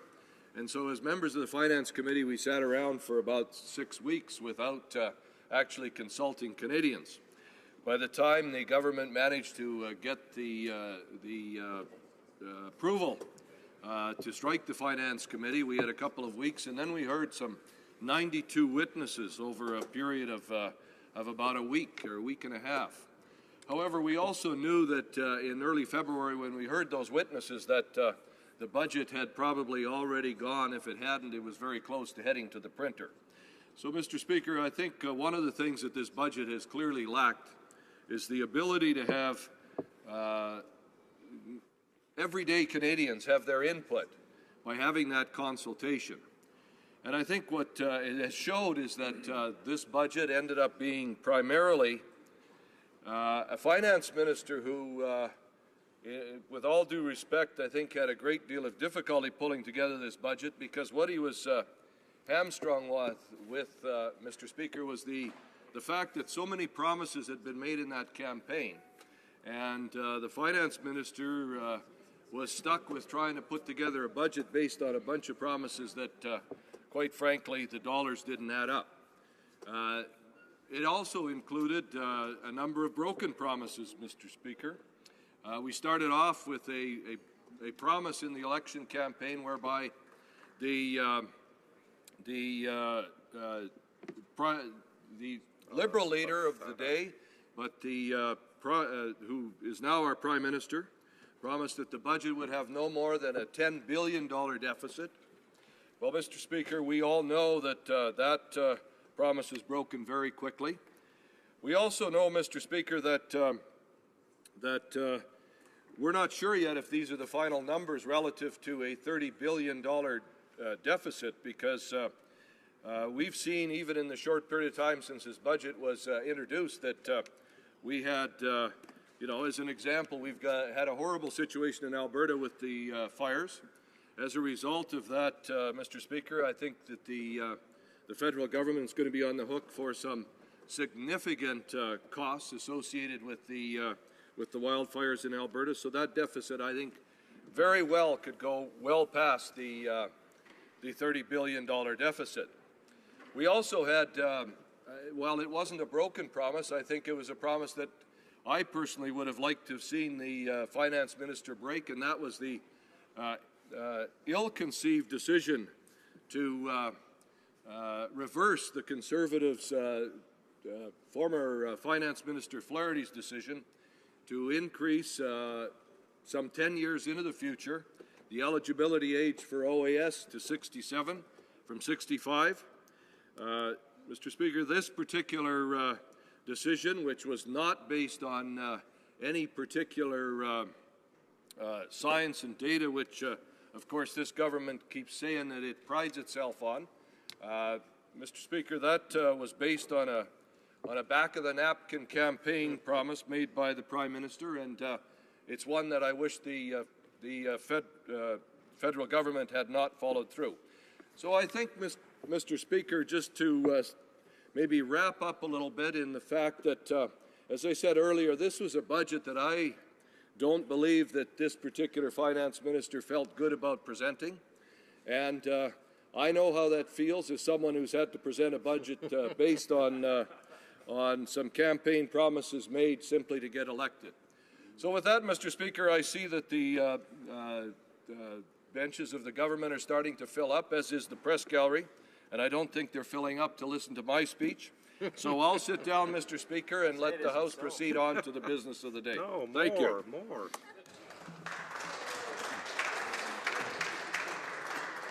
Questions and comments? Question commentaire. The honourable member for Red Deer Lacombe. Thank you very much, Mr. Speaker. I'd like to thank my colleague from Calgary for his excellent speech, and I'll keep my question short.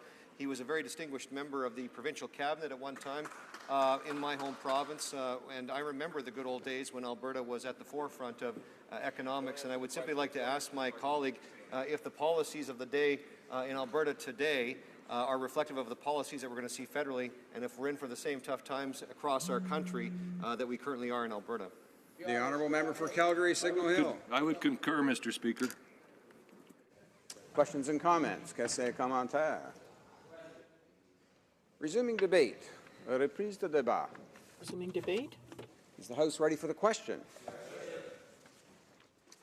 The question is as follows. Mr. Morneau, seconded by Ms. Shager, moved that Bill C-15, an act to implement certain provisions of the budget, tabled in Parliament on March 22, 2016, and other measures, be now read a third time and do pass. Is it the pleasure of the House to adopt the motion? Yes.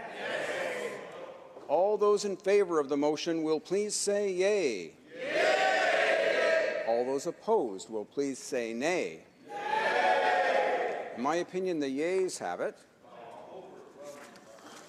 Pursuant to Standing Order 45, the Recorded Division stands deferred until Monday, June 13, 2016, at the ordinary hour of daily adjournment. It being 1:30, comme il est très... As it is 1:30 p.m., the House will now proceed to the consideration of private members' business according to today's order paper. Orders of the day. Private members' business. Report stage. Bill C-210, an act to amend the National Anthem Act, Gender. Le motionnaire ainsi que le député. The sponsor has indicated to the chair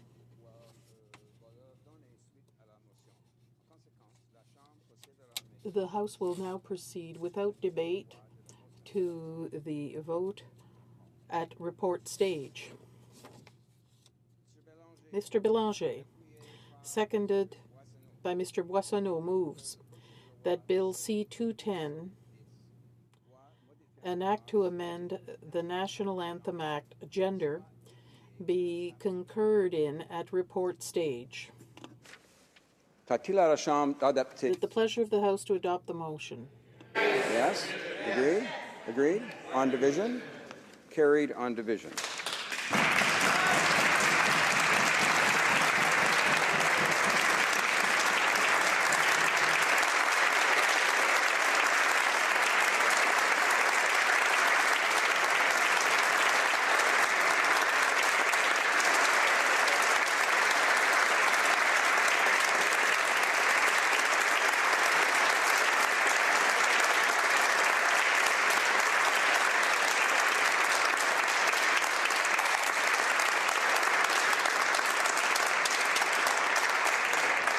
when shall the bill be read a third time? Now. Mr. Belanger, seconded by Mr. Boissonneau, moves that Bill C-210, an act to amend the National Hymn Act, Gender, be now read a third time and do pass. Debate. The Honourable Member for York Simcoe. Thank you, Mr. Speaker. This bill has afforded us an opportunity to reflect on a number of questions. First is a question of ownership. To whom do our national symbols and icons belong? Do they belong to Canadians as an expression of their heritage and popular will? Or do these symbols belong to politicians for us to impose our worldview on Canadians? The second is a question of legitimacy and respect for Canadians. Do they have a place in any discussion about the symbols that are part of our shared heritage? Where I stand on this is clear. Our symbols, like the national anthem, belong to Canadians. They do not belong to us as politicians. We may have a role to play to lead discussions, but these symbols are not our playthings. Our symbols traditionally come from Canadians, from the people. The maple leaf and the beaver were symbols of this country long before politicians chose to put their legal imprint on that. Lacrosse and hockey were our national sports well before this House of Commons decided to pass a resolution or a motion to say they were. And of course, the national anthem had gained popular favor well before the politicians finally got around to making it official in 1980. And that is why the second question, that of legitimacy in our actions, depends on allowing Canadians the control and the primary place in any discussion about their symbols. If a change in the national anthem is what Canadians want, that will be demonstrated by them clearly through a robust public discussion. But no such robust public discussion has taken place here. Instead, the Liberal Party has gone to great lengths to shut Canadians out of this discussion, particularly at the committee stage. In fact, only one member of the Canadian public, one person out of 36 million, was allowed the opportunity to participate in this debate. And even his dissent was suppressed prematurely.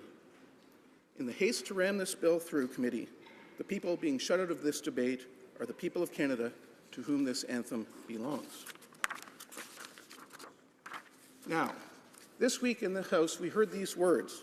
On our side of the House, it is all about listening to and respecting Canadians.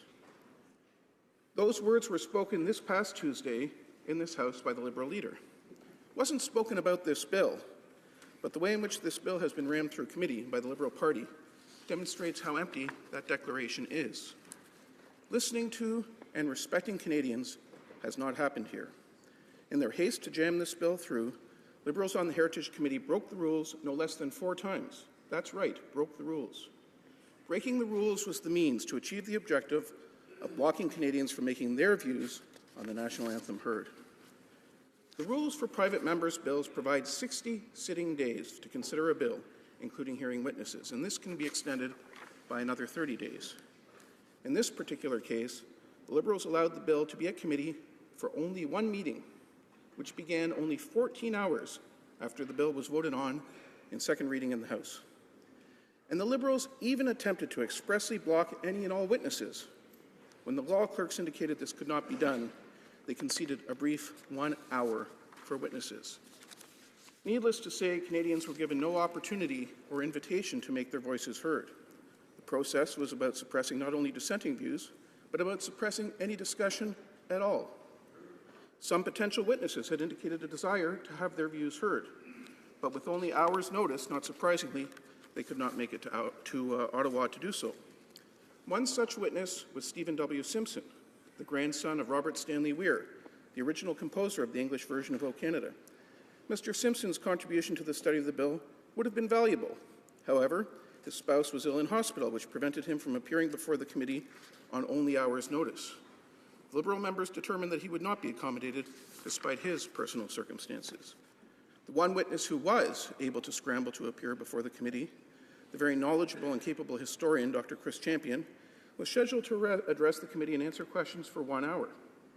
In a stunning display of contempt for any dissent, his evidence was shut down prematurely by a Liberal motion to stop hearing evidence just 2/3 of the way through his allotted time. Even that had to be shut down. In his evidence, however, he did have an opportunity to comment on the process.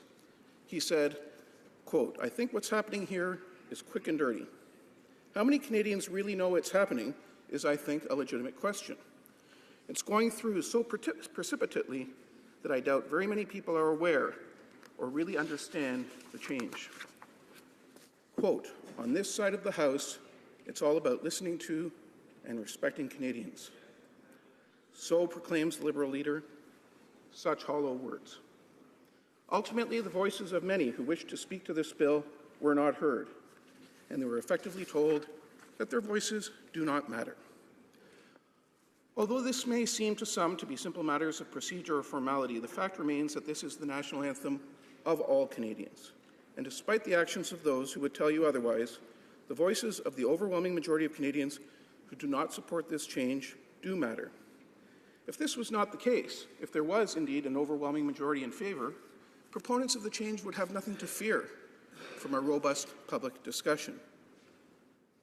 It did not happen. Even now, most Canadians will be unaware that Parliament is even debating changing the national anthem. And for those who are aware, many are incredulous that such a change could even be considered. However, their voices have not been given any consideration.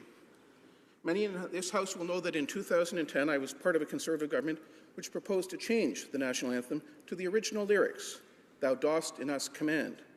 I was originally in favour of this proposition, believing that it would be appropriate in an effort to restore it to its historical tradition. That proposal was made, as it should be, in a very public, very high-profile manner through the speech from the throne, which signalled to Canadians that such a change was being considered. In doing so, we provided Canadians with the opportunity to respond to this proposal in a manner that allowed their voices to be heard. They were engaged, involved, and consulted on an issue that was important to them. And respond they did. The ensuing negative response to the proposal was overwhelming. Canadians from all across the country, of all different political stripes, made it very clear that they were against changing the national anthem.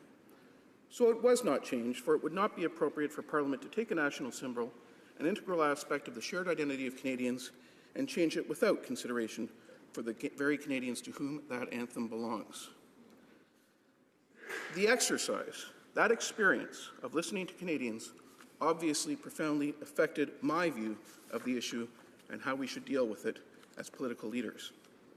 How many today can honestly say that they've had an opportunity to consult broadly with their constituents on this issue? On July 1st, members of this House will attend celebrations commemorating the Confederation of Canada. When it comes time to sing the national anthem, how many communities will turn to their representative in Parliament and say, "Why was this changed? Why weren't we consulted? Why did nobody tell us?" Even more will simply go on and sing the anthem as they have always done, for their pride in their country and its symbols is not affected by a top-down order from politicians.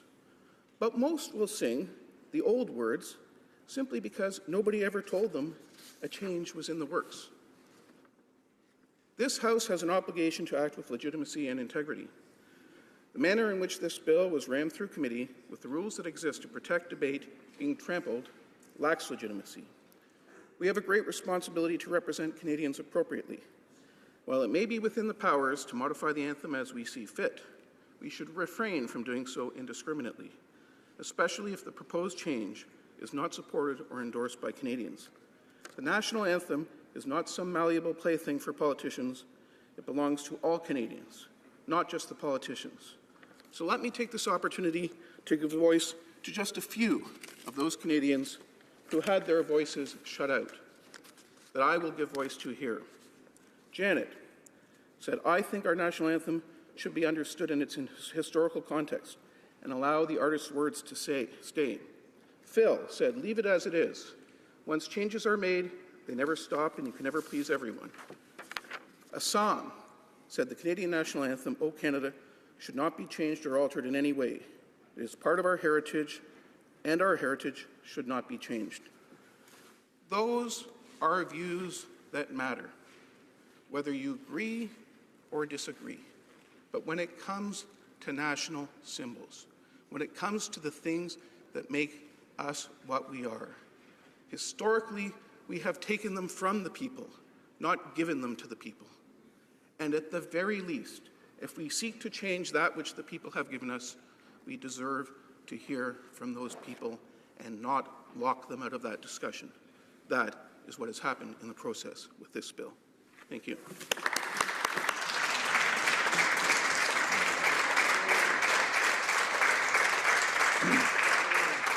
Resuming debate, the honourable member for Vancouver East.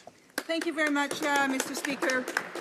Let me first begin my debate by congratulating the member from Ottawa, Vanier, for his perseverance in bringing this bill forward. It is my understanding that this is the second time that he's brought this forward.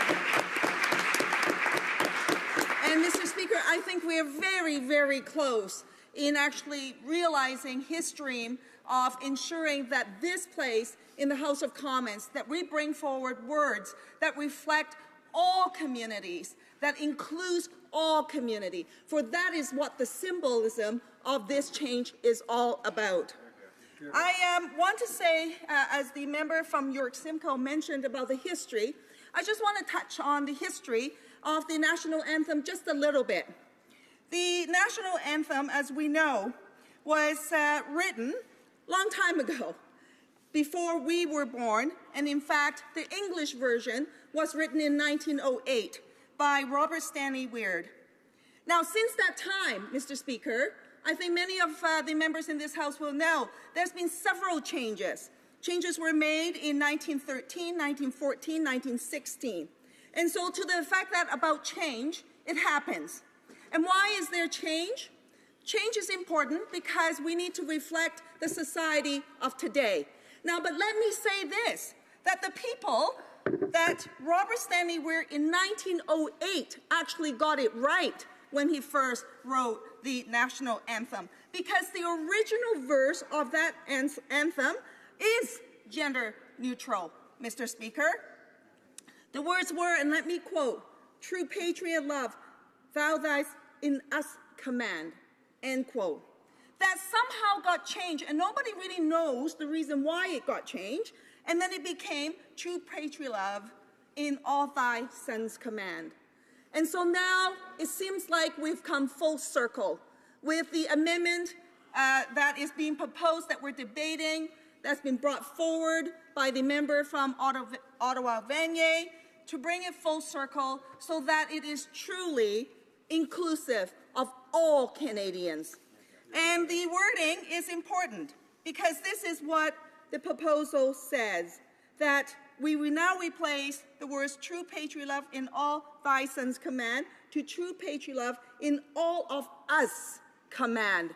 And that is a reflection of all Canadians, and to let everyone know, whether you're a man or a woman or however you self-define your gender, you are part of Canada, and that you will be reflected.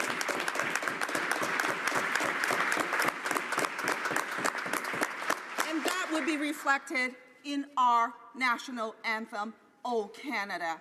So I want to thank the member for his perseverance. I have not worked with the member until this sitting of the legislature, as I'm a newly elected member, but I know that he's one of the longest standing members in this House, well respected from all sides of the House as well.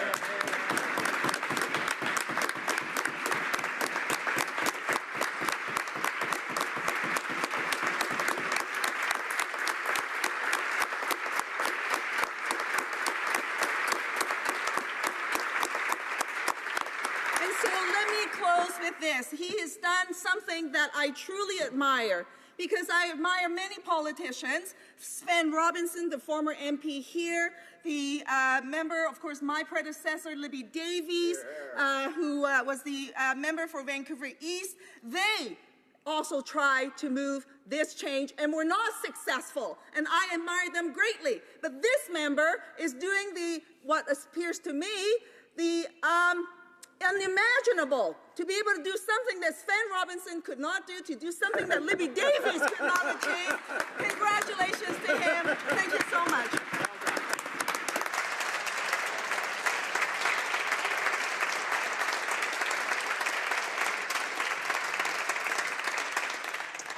Resuming debate, the honourable member for Red Deer Lacombe. Well, thank you very much, Mr. Speaker. I rise today, and let me first rise, and when I do so, say how much I respect my honourable colleague who has moved this bill. I've been here for a very long time. He has been here longer than I, and throughout that whole tenure of my term here in Parliament, which is over 10 years now, we've always had respectful dialogue, and I'll do my best to keep my dialogue in regards to his bill, which seeks to change the national anthem, as respectful as I can. Mr. Speaker, I'm speaking on behalf of not only a massive amount of constituents that I've heard from my constituency who are finally becoming aware that this change is even happening, but I became aware of this as the Member of Parliament for Wetaskiwin back in a speech from the throne that my colleague had mentioned earlier, and it was one of the, ironically, at times when the economy is important and keeping our streets and communities is important, ever-pressing issues. The proposed change that was highlighted in the speech from the throne elicited such a response from my constituents to let me know overwhelmingly that this is not a change that the people that I represent welcome. And that is our role as parliamentarians, Mr. Speaker. Our role is not to take some other personal considerations into effect. Our role as representatives is to represent the will of the people that we were elected to represent, and we should always be considerate of that first and foremost. I've looked at a number of articles about this particular issue that have been printed in regional or national media.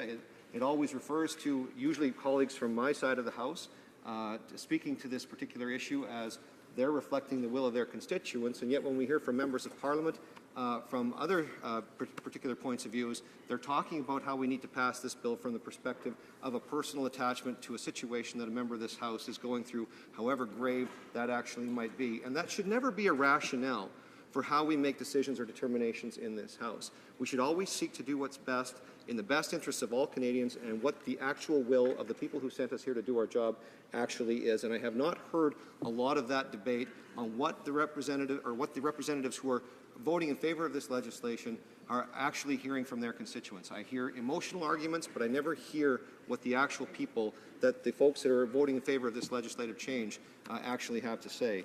You know, Mr. Speaker, I've been here a long time. I have never seen a private member's bill. As a matter of fact, my private member's bill in the last Parliament sought to make a change that would have affected a few 100,000, maybe a million workers in the Bill C-525. And I was accused ferociously of doing this through the back door, taking a backdoor sneaky approach to change some legislation. When my bill went through the entire process, it took over a year for this to happen. The committees at both the Senate and the House of Commons heard from dozens of witnesses and interested parties. It went through the private members' process, and I'm not questioning the member's ability to bring forward a legislative change. I respect members' rights and privileges in this House. He has every right to move a piece of legislative change as he sees fit. I don't dispute the fact that he has the right to do this, but the process has been gerrymandered from the outset. The bill was passed in this chamber on, I believe it was the 1st of June, went to the committee on the 2nd of June. One witness was heard from for 45 minutes. The chair of the committee made an appeal to the members of the committee based on the medical health conditions of the sponsor of the bill, and the bill was subsequently sent back to the House the very next day. I have never seen a private member's bill move so quickly through this House without regard to due process. And that is very, very concerning to me. If that's the process for how legislation is going to be adopted and changed, I can hardly wait to see what they're going to do with the changes that are coming, that they're going to be proposing when it comes to democratic reform, because if that's the MO, then we've got a lot to be actually worried about. But, Mr. Speaker, before I finish, I just want to read one person who wasn't able to get her particular point of view, either in a written submission to the committee or taken into consideration. And I'll just read a little bit about this, read this letter into the record if I can, Mr. Speaker. About how much time do I have left? About 5 minutes, is that right? Okay. And it's written to whom it may concern. I'm writing you as a young, concerned Canadian. I just finished reading a news article about a Liberal MP's Bill C-210, which calls for the lyrics of our national anthem change to be gender neutral. I am absolutely appalled that this is even being given thought, let alone consideration. I would first off like to state very clearly that I'm not writing to you out of any closed-mindedness or malicious intent. I am a full supporter of equality and inclusiveness 100%, but I draw the line at the proposed lyric change in O Canada, and here is why.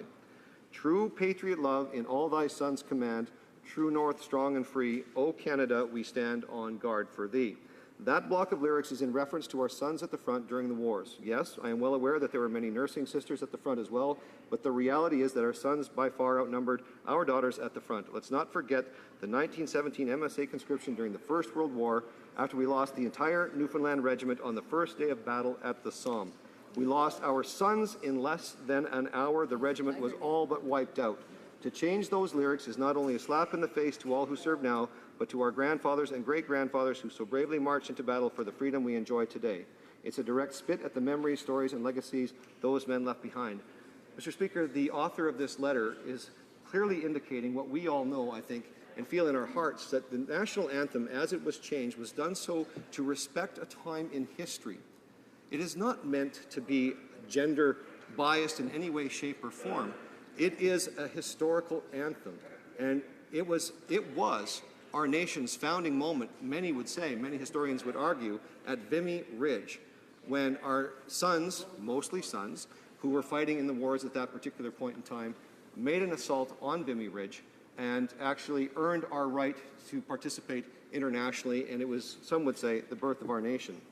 And she goes on to say in this letter, Mr. Speaker, the final line in the block of lyrics actually renders the statement gender neutral because, and she says, I say this because, as a nation, we stand on guard for thee. We is the part that means all of us.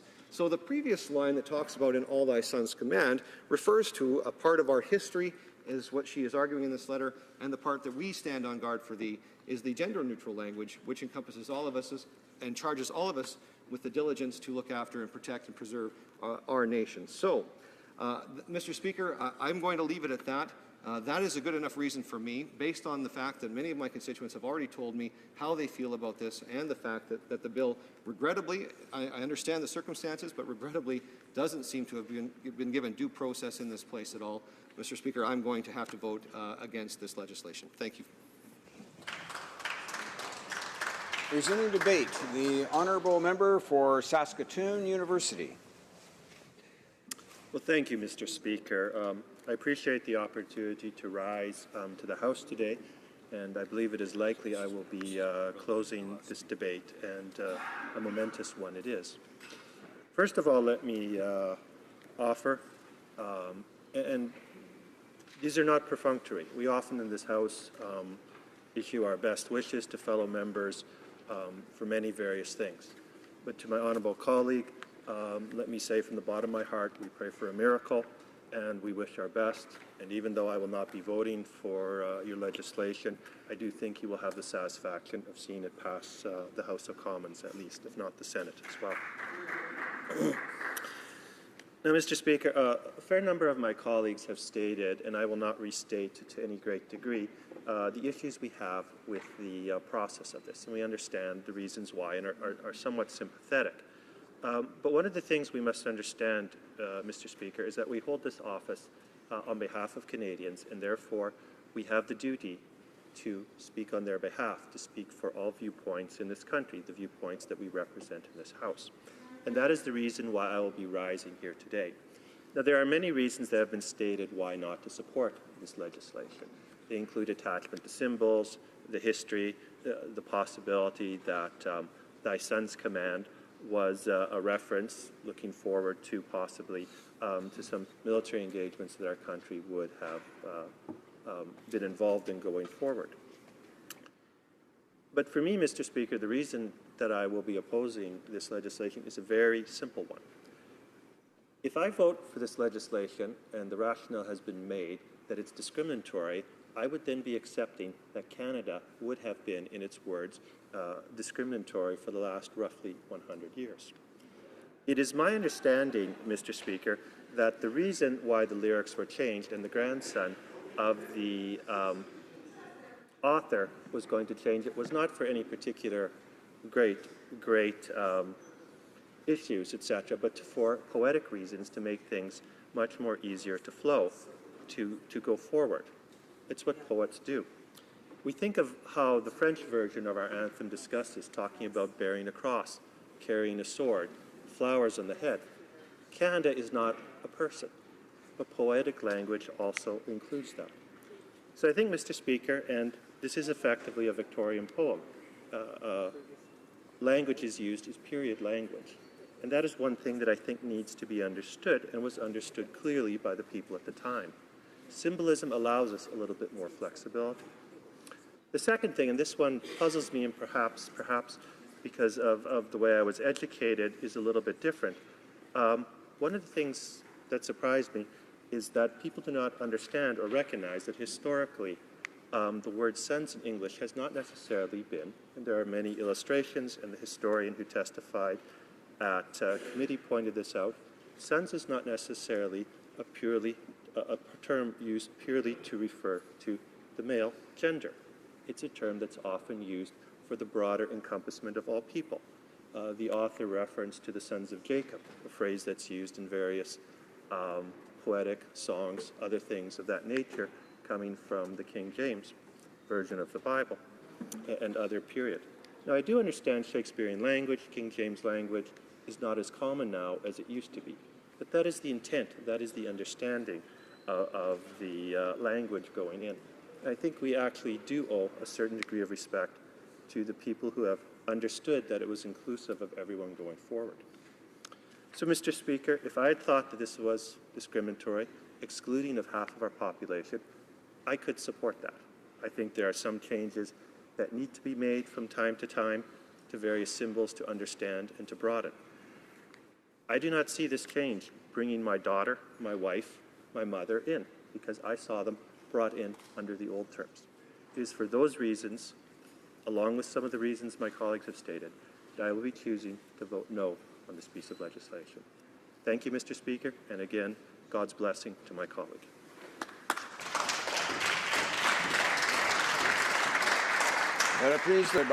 Resuming debate. The Honourable Parliamentary Secretary to the Minister of Canadian Heritage. Thank you, Mr. Speaker.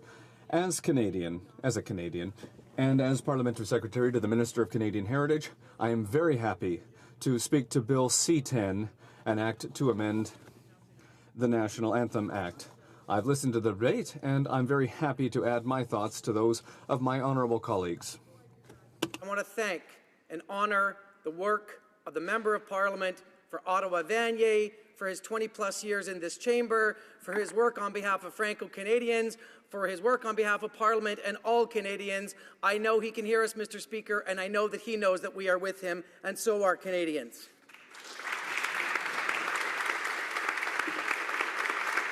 He is, to say, Mr. Speaker, the best combination of a brother and an uncle that I have ever met in my life for somebody who's not a family member. I know that this debate has raged, and I know it is an important debate, and I want to get to the substantive issues of that debate. We are talking about making our national anthem gender neutral. The issue is, of course, whether the English lyrics in All Thy Sons Command should be amended in All of Us In All of Us Command to reflect the original gender neutral 1908 version. I and many others in this House and across the country believe that this change is fundamental, and we reject the assertion that changing this is simple pandering to a political base. This is, in fact, taking it to its original base, and it is making it appropriate for all Canadians. How else am I to explain to my niece, Skylar, of 12 years old, that we in this House on Wednesdays, and Canadians from coast to coast to coast, continue to sing a version of the Canadian anthem that is discriminatory to her gender and to 51% of Canadians? Mr. Speaker, this debate is about bringing our national anthem into the 21st century. It is 2016, Mr. Speaker. This is about gender neutrality. This is about the future. What else could be more Canadian?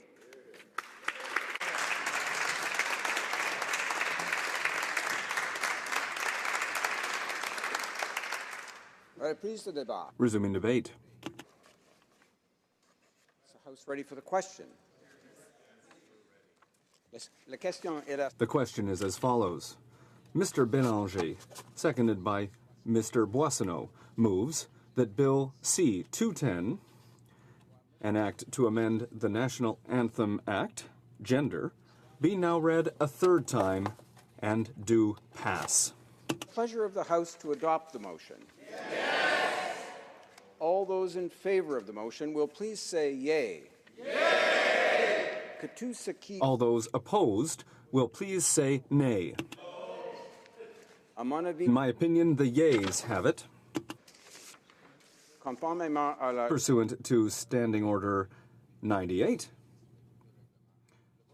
the Recorded Division stands deferred until Wednesday, June 15th, 2016, immediately before the time provided for private members' business.